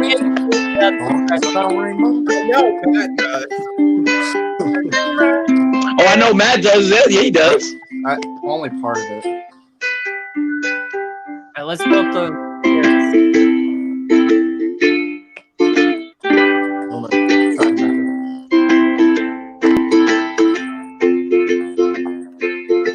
Why are there so many? There you go. Rainbows. That's all. That's all I can do. All I can do in the current. And then it starts like. Yeah. So I can play this. I'm obsessed with ukuleles. I have 14 of them. Oh, nice. 14? So if Play you win the that. lottery, Can you use Somewhere Over the Rainbow? I can't because, and this is gonna sound real petty, but I'm so done with that song. I'm so sick of hearing it. It's sick of playing it. You know what? I will say the one song I love more in the world is probably because it's about my brother. Is Somewhere Over the Rainbow. Somewhere over the, I mean, it's a great song, but come here. Come here. Oh, he's won the Allen, so he has 15. He's shy. Oh, it's a full moon. Oh, it's a full moon, guys. I didn't know it was a full moon tonight. So my son's gonna grow some hair. Yeah, Is it dark at your house? That's why I just cut mine off. really no, early. he put the best lighting out of all of us. So we have an upstairs area. No, nobody can. My wife is very concerned that people can see her, but nobody can see her right now. But we have a. I don't want to say it. We have a great view, and so when the moon's full, it's pretty Shocker! ridiculous. The guy in Australia, in fucking Hawaii, has a great view. You have a great view of Meryl Streep. I have a great view of Meryl Streep. Okay, I'm fucking jealous then. What the fuck? You're talking about Helen Mirren, not Meryl Streep. Oh, Helen Mirren. I don't have a great view. Alan, did you miss that? Helen Mirren at 20. At least you have a view. All I have is Nebraska. At 20? Hold on. Let me see if I can find this picture again. I already have it up. Please don't. Nikki's gonna do things on camera we can't legally do. We can't legally do? We're supposed to teach him about it next week, though. Yeah, but we're not pulling anything out, so it's fine. We got objects. Oh, look at that. Surprisingly, we've gone away with a lot. Oh, that was sweet. My wife is Hold now. on. Okay, whoa. What is that? No, no, it That's isn't. Helen Mirren. That is not. I refuse to believe that. Are you serious? What was that? Was that 1930? Because no one's seen her Wow. before she turned 40, at least. She's even That's- more beautiful now. That's insanity. Oh, now Alan. you're pulling up the big. Whoa. She looks a lot like Gwyneth Paltrow. I'm sure somebody said that already. Oh, yeah, she does. That's her. Yeah, looks like That's Sharon her. Tate. Wow, she's gorgeous. That's her at 20. Yeah, I know, right? That's Woo! kind of what. She's the- Yeah. That girl's all right, but Helen Mirren now, she's like, what, 70 years old and she's still hot. I mean, it's easy to be hot. I would say I would say say now she's sexy rather than Oh, I hot. love her. Oh, Helen Mirren, if She you're watching, like please. boring. She could play Sharon Tate's sister. Oh, she She could. could play anybody. She could play my wife She could every play day. my wife. That's my life. She could just be your wife. Play your wife. She could. I love What her. is this, Harold and Maude? Oh, It's whatever nice. you want it to be, as long as Helen Mirren is my wife. Harold and Maude would be. I don't know if Nikki knows about that yet. Probably not. No, probably not. All right. It's about like a No. 20-year-old who falls in love with an old woman. Oh yeah, I've been in a production of the play, which is a terrible Oh, cool. play.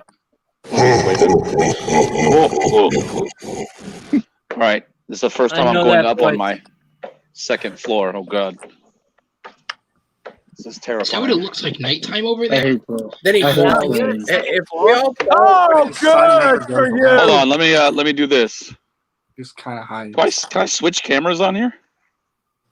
I don't know. I don't think I can. It's not showing.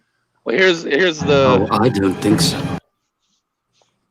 Wow, Paris. Holy shit. Okay, we all get I hate So you. this is our oh, and my father-in-law's here. Actually, both of my in-laws are here. Well, now that I saw that view, I'm gonna go. See you guys. Sorry. Wow. I didn't know my in-laws were Somebody here. else.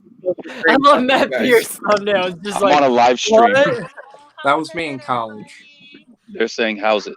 Oh, I Which, yeah. It's been his thumbnail for like 5 years.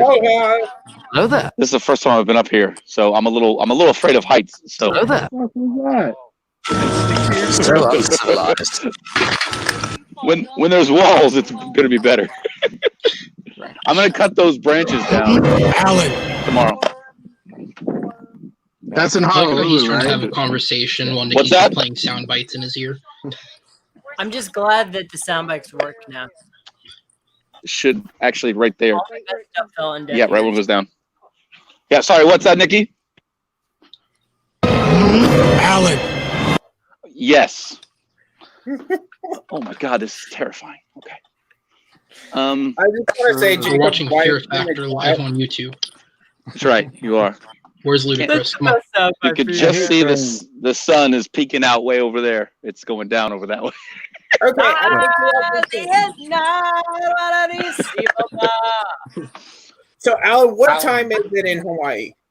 Right now it is 7:00, 7:06 p.m. Christ. It's 12 here. It's 1 a.m. here. Yeah. 1 It's a.m. 1 a.m. Yeah, sorry. Yeah. Now, Alan, gonna I have a question It's for you. 12 for Yeah, me. yeah. I'm What's your behind all question? these fuckers. Okay. As a resident of Hawaii, have you punched a Yes. shark yet? And how many? I have touched many, but not punched. No, you haven't punched yet? Why not? I haven't punched it. I I had punched. to flip. I did have to flip one over because I was taking a hook out of its mouth and it started to thrash. So you have to flip them over so they'll fall asleep, basically. So I did have to do that once, but didn't have to punch it. Should have punched them in Why the not? or whatever they have. No. No, what he should have used is the Batman shark repellent. Let's be real. That's right. There you go. So Nona and Papa are up there. Do you guys know that? Oh, I didn't know if you knew that. That's how you're going. Okay. I heard that. Yeah. Yeah. Duh. Yeah, that's how much love I get. Yeah, we knew that. Duh. Dumbass. That's my respect level. What the hell does Nikki have? Nikki, what do you have? This is a He's got a Boost kazoo? nutritional shake. Wait, What are you drinking? Here's my pineapple plant I'm trying to grow. It's a If you get Boost a- How's it nutrition going? shake. It has 22 grams of protein in it. Alan, if you get pineapple, will you send one to me in Arizona? Yes. Yes. Nikki, does that mean you're working out in the gym? I want somebody. No, it means I need to drink it. Right. Do you like a papaya? Because I got plenty of papayas. I've never kinds of actually had papaya. Holy crap! Papaya is Really? the You've greatest never ever. had papayas? Those things are good. They're real You good. just eat them? These are not quite ripe yet, but eventually they will be. I like How how long do those usually take? Expert. Okay, I think one of these days, gentlemen, for one of our bullshit streams, we should have Alan take us on a virtual field trip of his property. Yeah. Well, I could basically do that. But what I'd rather do is do a live stream from the Jurassic Park log. Oh my god. That's where I work. Or the Indominus Rex cage. We could do it from there too. Both. Job, Alan. can't even do a whole live stream. That reminds me. Me and Devin were having an argument earlier. The Jurassic World logo. Is it Yes. blue or is it the Indominus Rex? It's Dark blue. the Indominus Rex. Okay. I'm pretty Yeah. sure. Because I was like, hey, that's blue. And he's like, no, that's a T-Rex. I'm like, okay, it's probably the Indominus Rex because that was both Raptor and T-Rex. Yeah. So it's the Alan, I'm Indominus. supposed to show you this. What are you supposed to show me? I am. The fundraiser? Oh, that Hawaiian ukulele. So we only have Rachel and Eric. That was pretty funny. As we're reading their private DMs. Who sent you that? Surat wants to see that. He says that they have it for sale in his shop. Oh, in his shop, he's got one for sale. Now, what's the brand now? Because that's very important. It's a where he's from, their brand. Oh, it's there. So it's made there. That's cool. What type of wood to ask him? See, I can get all kinds of geeky with ukuleles. Why don't you just insanely good. ask him? He's in the chat. He's in the chat. Okay, I will DM him later and interrogate him about his I didn't get a chat. about his thing. One I got of some my more. favorite Here, hobbies I'm taking you on a is virtual buying tour. I got guitars. more I don't know papayas why. right up there. More papayas there. I've never Eventually, had my papaya. avocado tree will grow. My little avocado tree. It's very small. Will Though. it grow there? Gonna How make well will avocado grow there? Say it again. Guacamole. Guacamole. That's right. Guacamole. How well And does here is- avocado grow there? It grows pretty well, actually. My in-laws have a bunch. This is the kukui tree. And there's a very cool mo'olelo story about the origin of this tree that one day I will tell you guys, but I don't want to bore you now. This is the marijuana. No, it's called Pakalolo. Alan is Is that playing really the name for it? Mascanado on us. That's Wait, really hold the on. name for Did it. we just Hawaii. flash drugs on camera? Because all bets are off then. No. That was not. That was. He's just turned into savages right there. I'm just going crazy. No. Well, Alan, It was that's locally why made. we Don't don't- ask me about the wood. Okay, you guys, this is official. Subrath just let us know. Never ask him about his wood. Okay, you heard just now. You heard him. He said it. Okay, can somebody I wonder add if to the that was the like? wood that made his daughter, made his son. Oh, see, I didn't Okay. do it. Chris Day did. Mr. Day, And on that note, everybody, the icon. I was gonna say, can So, someone okay. put in the itinerary for tomorrow? Text Subrath about his wood, and we'll just do it live on camera. We'll do it live. Exactly. guys, he can tell us about Subrath can tell us about his wood and help prep Nikki and Devin about it. Devin already knows There we about go. that stuff. He needs to teach me. I wonder if he had that wood when he lost to me at Titan Mania. Did that happen? I don't even remember. Boy. Why? So just I was going to say, if this is going so to be a sexual metaphor, I hope he would not have wood when he's losing to you in a battle. Wait a minute. No, me and Wow, Devin, nice, Aaron. Me and Like, Devin nice. did the team match. I thought we beat him in Titan Mania. In your team match. That wasn't the Titan Mania match? I don't remember. I know like, that was 8 years ago. I know Death Watch beat Chris. It feels like 8 years ago. I know. That's true. It does feel like 8 Yeah, years it was a ago. while. It was like right before. Question. Yeah. You just did. We already have. You're Son. gonna have you We already have. Devin these things, okay? That has been openly. Super, I got American wood. Oh gosh, what? Come on now. Please don't smile into the camera when you say this. Yes, and he's gone again. Chris, how many times can he get booted out? Is anyone keeping? I'll go back and keep count. I'm sure it'll be quite a lot. So I don't know if I can count that high. So Aaron, And he's dead. Look, Chris is from a place where all the guys drive those big trucks. You know what they say about the guys who drive the big, loud trucks, right? Small dick energy country. Oh, Yeah. Welcome to Nebraska. Home of the small dicks. Nebraska. Aye. All right. Well, yay. So everybody's doing good then. Yeah. I mean, aside from the fact that my face looks like a mix of the wood on your ukulele, yeah, I'm doing okay. You're about that color. You're about that color. Well, okay. This is rosewood, so you have nice rosy cheeks, so it's perfect. It evens out. Oh, good for you. See, you didn't like to be that punny. Here's what happened so yesterday was an interesting day because I went to the beach for the first time, despite the fact that I've lived in Florida for like 15 years. And despite the fact that we literally were there while a storm was happening and there was no sun out, the sun said, "Fuck you," and burned me. That's what happens. Never, even if the sun ain't out, it's there. It is cooking. I have at least two questions for that. One, repeat how long you never go to the beach. Florida? 15 I've lived here about years. 15 years. I moved here when I was 5 or 6, yeah. Okay, 3 questions. 2, what part of Florida do you live in? I live in Orlando. That one part? 15 minutes outside Disney. 3, how the fuck did you not go to the beach? Because the beach sucks. That would be like Alan not liking Orlando's like 6 hours away from, I think, where I was born too. Doesn't like sand. It's coarse. Hey, I can give you an example. My wife right here, born and raised Hawaii her whole life, she don't like go to the beach. So it's okay. Alan, Aaron, ain't nobody mad at you. But Alan, that would Matt's be like mad. being a resident of Hawaii and not liking spam. Matt doesn't even go to the beach. I do not like spam. I have never eaten What's a spam. beach for I will Matt? never eat Like, spam. Not gonna A happen. dock off the Great Lakes or something? Like, Pretty much. That's true. I mean, that's true. I He's got make my he's got own stinky sand legs right up there. Get a big old thing of sand and then just like carve a little hole or whatever and put water in it. There's my beach. I mean, to be There you fair, for the beach we went to, they picked the best experience. There was almost as many cigarette butts as seashells in the sand. So That's Florida. yeah.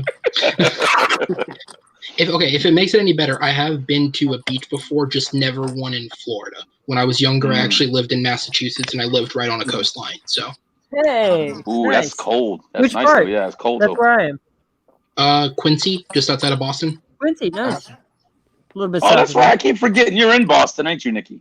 Yeah. I went to Oh, Berkeley yeah. College of Music for a year. All over the world. Many Did years you ago. really? Wow, that's awesome. Many years ago, and I flunked out. Okay, Chris tried to say something. Did anybody hear him? Yes, you got He's- in. He did this thing, whatever he's doing with his head right there. I don't know, he's got an itch or something. No, he What's going said on? something, and when I brought him back in, it didn't work. It didn't. He's like, guy. This is not to look good. Looks like super out the wood. back and forth, and I'm scared which one's bringing out the wood in him. Exactly. Oh wow! So I'm hoping Rachel and I'm hoping Zip are not watching this back and going, "Thank God I got out of that before this happened." Right. I think that's actually the first time I've met him too. Actually, What? I'm sorry, I can't hear you. Jump back out. Jump back that in. was the first time. Yeah. Jump back out and jump back in. Please. And when we do the whole jump Devin, out Nikki and jump thing. back in, dude. That seems to be working. Hold Not like on, jump out of your car, hold on. jump It's back my in the microphone. car, like jump out of the stream and then jump back in. There we go. So when we do that was our- actually really cool of all three of them. I can hear you. Can you hear Can you me? hear me? So we're gonna use objects. Okay, hold up. to So I was gonna say, so Yeah. you guys were talking about Marvel earlier, and I was gonna comment something, but it had nothing to do with the discussion, so I figured I'd bring it up now. Okay, so that Morbius trailer that came out a couple months ago, right? Michael Keaton was teased at the end of it, and the internet had its biggest wet dream seemingly realized when they all thought, "Oh, Vulture's in this movie; they're crossing over." Am I the only person that believes that when you look at this situation logistically, there's no way in hell that's going to happen? It's Why? because of San like, Francisco and New York and all well, that stuff. no, because it's like literally not less than a year before that trailer came out, we saw publicly the relations between the studios fall apart, and it went as far as like Tom Holland admitting publicly he like cried over it for this thing to come back together. Why would they fully ingrain their own separate universe into the MCU for that to fall apart? And then also, why would Kevin Feige, someone who's been very dominantly in control over the MCU, just randomly let other producers start making films in his universe? Here's what I believe. That's a good As long question. as they don't mention anything that happened in Spider-Man Homecoming, as long as they don't mention Tony Stark, as long as they don't mention Stark Tech, all of that, it's fair game. Michael Keaton's playing the Vulture. Sony's the one that owns the cinematic rights to that character. Marvel MCU just owns the cinematic rights to Iron Man and all that stuff. So as long as they're not going to mention Iron Man, they're not going to mention the Avengers. You're just going to see Michael Keaton there as the Vulture, as Adrian Toomes, and that's all you're getting. If they don't mention Tony Stark, if they don't mention Avengers Tower, if they don't mention anything that happened in Spider-Man Homecoming, it's basically as if you have like Legends of Tomorrow, they added John Constantine on there, but they didn't mention anything from the Constantine TV series other than like Astra and all that stuff. It's fair game because anything that has to do with like the comic book character, that's something that's ingrained in the comic book character, like the wings, it's Adrian Toomes. He has wings. Yeah. That's the character. And Adrian Toomes has wings that he stole from Tony Stark. That's a good point. That's a good answer there, Nikki. They can I still guess, but I mention- just like they can still it mention just- things. Sorry, go ahead. Interrupting each other.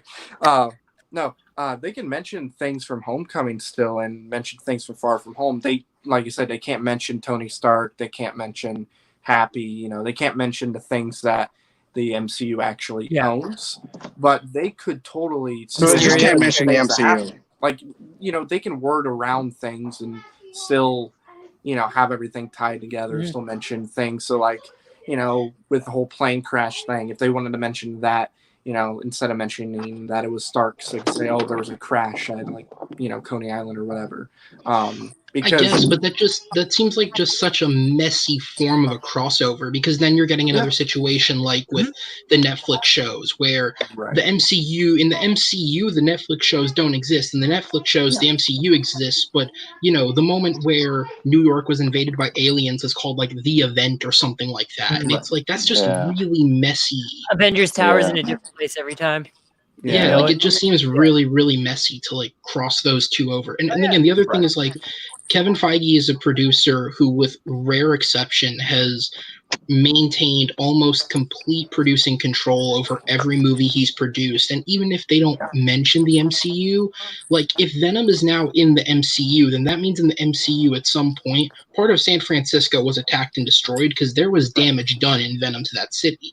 And so now it's like that's a thing that exists. But if something along the lines of like Civil War ever came up again, that's not going to be something that's mentioned as property destruction in relation to a hero. And it's like, it just seems really, really messy to start doing that again. Right. Especially because it seems like he worked so hard to escape the messy references with TV. Yeah. Right. And I mean, what they could do with the whole Venom thing as far as San Francisco being destroyed, I mean, we've seen in other movies and stuff, you know, parts of like New York gets destroyed, and then in the sequel, it's just back to normal. You know, it's up and running. So they could just be like, yeah, it happened. Endgame. You know, or they could, you know, I don't. Did they give like a specific year for when Venom took place? Because I mean, I guess they could squeeze it in. Might have been on some of the other movies and whatnot, or they could say it was before. I can double check and see if there's a year given. It's I'm gonna watch Venom again. I haven't watched They it in a kind of while. jumped years though in that movie, didn't they? I mean, maybe. I haven't seen it in a long time.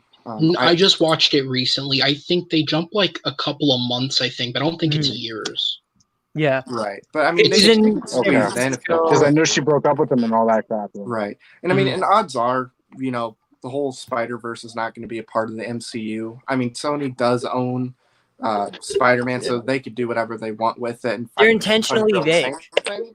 But you know, if they wanted to connect it, I'm sure they could still connect it, have it somewhat make sense. They should, but I just don't think they're going to. Or I think that's you their know, own thing. another fix that they could do and how they could connect everything is WandaVision. You know, and Doctor Strange with all the they could. I don't think they will. I don't think they will either. But I do think WandaVision is going to have something to do with X-Men. I think they're going to introduce X-Men because if you guys saw what's his face who played Quicksilver and what's you know, his face? That's another thing. Evan Peters. That's another thing to me that seems really messy. Like Robot nuts. Those X. I don't think he's playing Quicksilver. Yeah, I was gonna say. I feel like I sound like the ultimate pessimist because everything the internet loves, I just seem to not like. But no, I get it. It's like the idea of like that X-Men franchise for all intents and purposes is dead. Like New Mutants is almost a joke at this point. The last two X-Men films weren't that good. We don't know what's happening with Deadpool. Hugh Jackman doesn't want to come back. Like X-Men for all intents and purposes is finished. And it's like why would even though Evan Peters was one of the best parts of Apocalypse and one of the Dark Phoenix for what he was in. Why would you drag him back into this, especially when you already have a Quicksilver and Aaron Taylor Johnson? Like, I think he's playing a totally unrelated character. But it's I mean, what they might try to do is they might try to reverse House of M because of Wanda. Right. You know how in the comics, House of M, she said no more mutants, and all the mutants disappeared. They might reverse it. You know, I mean, that's a theory. I don't know. So I mean, it would be dumb, but they might. Can I just say real quick that WandaVision has one of the weird, because right now everyone that's listed is listed under like a main cast section, but can we just say this has one of the weirdest cast lists put together? Because it's obviously Wanda and Vision is one thing. Catherine Hahn is in it as an unnamed character. And then we have Randall Park returning as his secret agent character from the Ant-Man films. Kat Dennings is coming back from the Thor films. And now Evan Peters is listed under the cast too. And it's like, that is just such a wild casting to bring those two characters back in. I love it. Yeah, he's playing I hate to say it, but I think we should put a pin on this conversation till Devin's here tomorrow because I'm sure he'll actually might be excited. But my point right. I mean, my point though was with WandaVision, if they wanted to bring the I guess Sony verse, whatever they want to call it right now, if they wanted to integrate that into the MCU, because that's what they wanted to do originally, and Feige wasn't really 100% sure on it.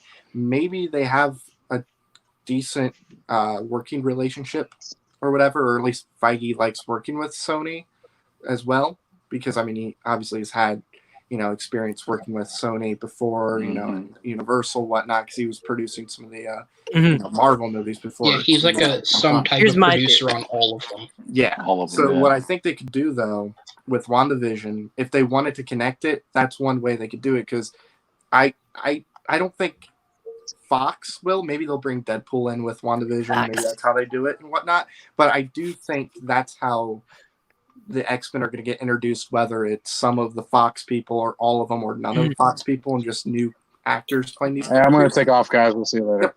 Thanks, Chris. Yeah, thanks for Chris. joining. Good to see you, I man. do have a theory with the whole House of M thing. I got kids. I got kids crying, so I got to go. All right. Bye. But that's how I think it's going to work.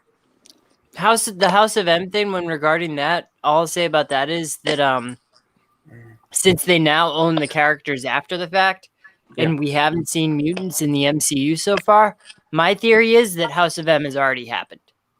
That she's already destroyed all the... Now let me I have a one. What if they don't use Wanda to bring them in? What if they use Doctor Strange to do it? That's another option they could do too. Yeah, they could do that. It's the multiverse of madness is what it's subtitled. Yeah. And we could go into another universe and find them. And go, like they could be in their own pocket universe already and already, exposed and out in the open, kind of like X-Men is now. And Doctor Strange could go, we need this character, this character, this character come. And something happens while he's there and it destroys something and they come into our universe. Right. And that could work. This is something what I'm about to say is not going to happen at all. This is not going to happen at all. But So what I think this and would don't be really say it. cool. This is just me, even though I know it's not going to happen, getting my whole, I guess, something that's going to make my mind go crazy and whatnot until the show actually comes out. So the show's supposed to set up Doctor Strange, supposed to be connecting to Multiverse Madness. It's basically you watch the show and then it leads right into Doctor Strange. Correct. This is not going to happen. But what I want to happen is at the very last episode, last 5 minutes, whatever, is when all the multiverses start going crazy, whatnot, hence Multiverse Madness. And then we get Tobey Maguire coming in. We get Eric Bana coming in. Lou Ferrigno's coming in. Every single person that's been in any Marvel-related thing at all is brought in. Yeah, we'll bring Right, Aaron Taylor Johnson back. That's a wet dream. And that's what that's going to get. And that's what that gets you. And then Jessica Alba comes back. Jessica Alba back as Mrs. Chris Fantastic. Evans is back as Human Torch. That's what we want. David Hasselhoff, Nick Fury shows up. Ben Affleck, Daredevil again. Yes.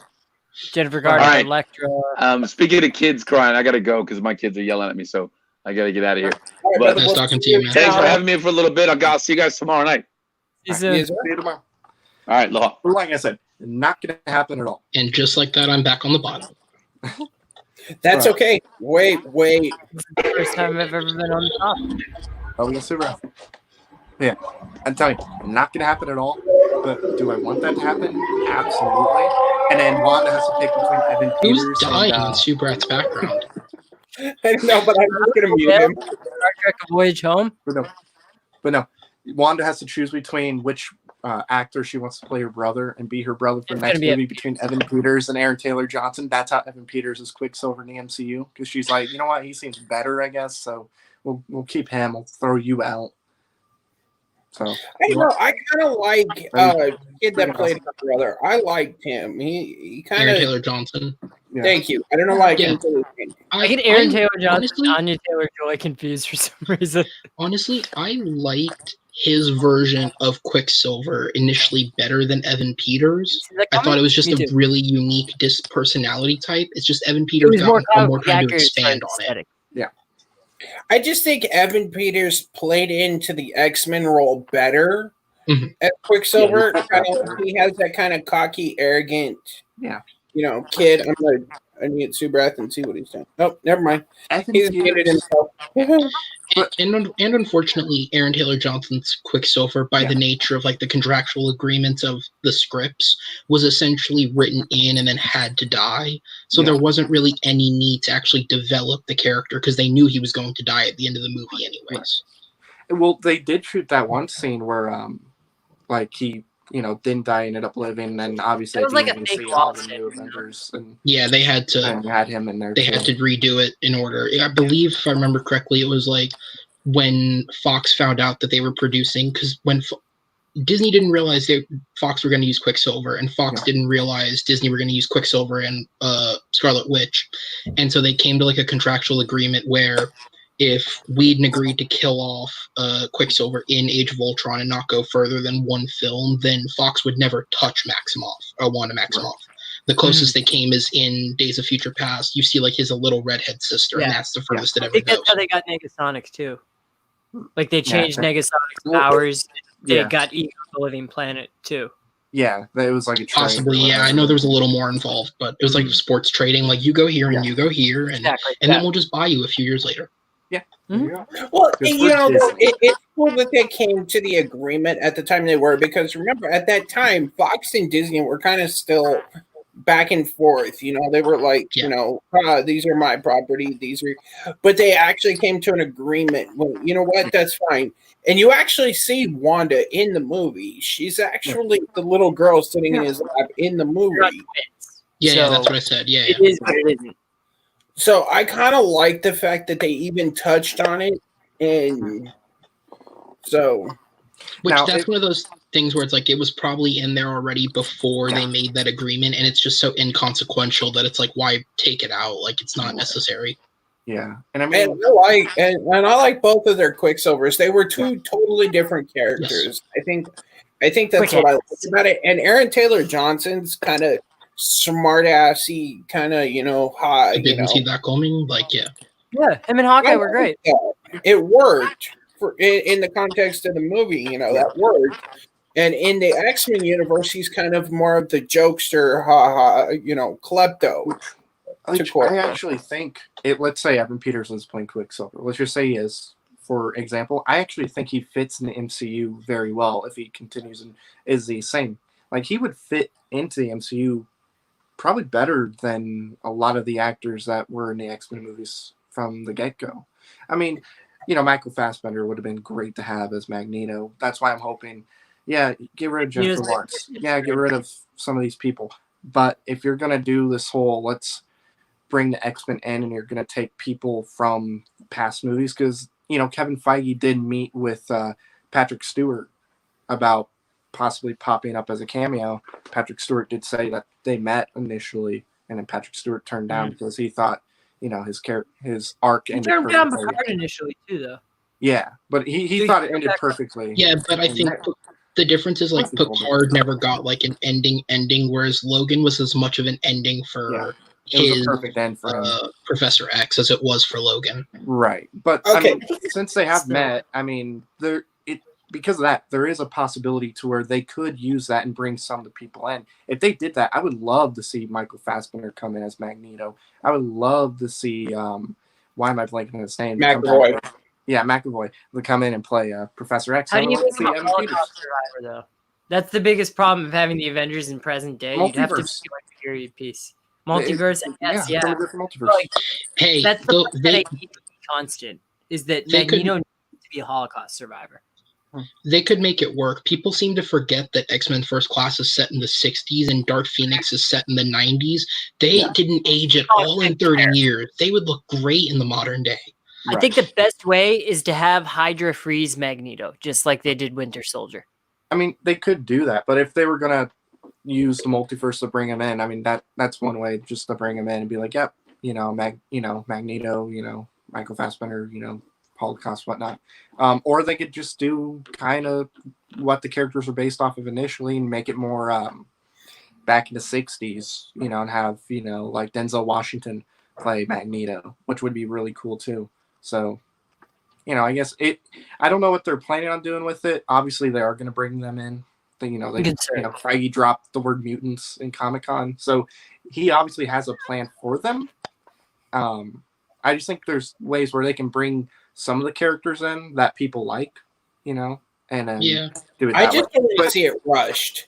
I don't want to see it rushed. I mean, if it fits in it, if they get it too soon, it could be sloppy. I want Kevin Feige and them to take their time, because Mutants is going to be kind of touchy because of the fact that you know the MCU has been going on for a very long time, and they haven't officially said mutants, or, you know, the only time they even with the Maximoff twins, the only time they refer to them as the enhanced. So they have to do it really, really carefully. There's like a visual guide that is like genetic mutation for Wanda, and because even then, like, because I'm doing a rewatch of the MCU movies, and I just a couple days ago rewatched Winter Soldier, and like at the end, in that end credit scene, they make it very clear that like they weren't born this way. They're like genetically engineered now to be mutants, essentially. They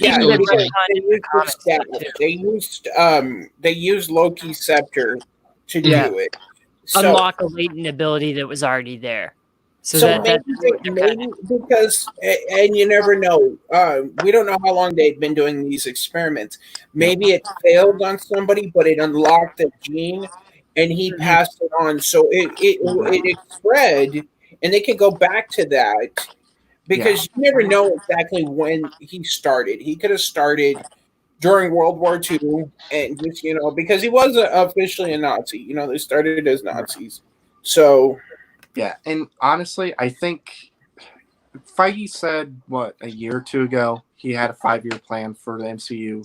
Odds are the movie would come out if they do an X-Men movie anytime soon. Earliest would be 3-4 years, something like that. I think he's had now.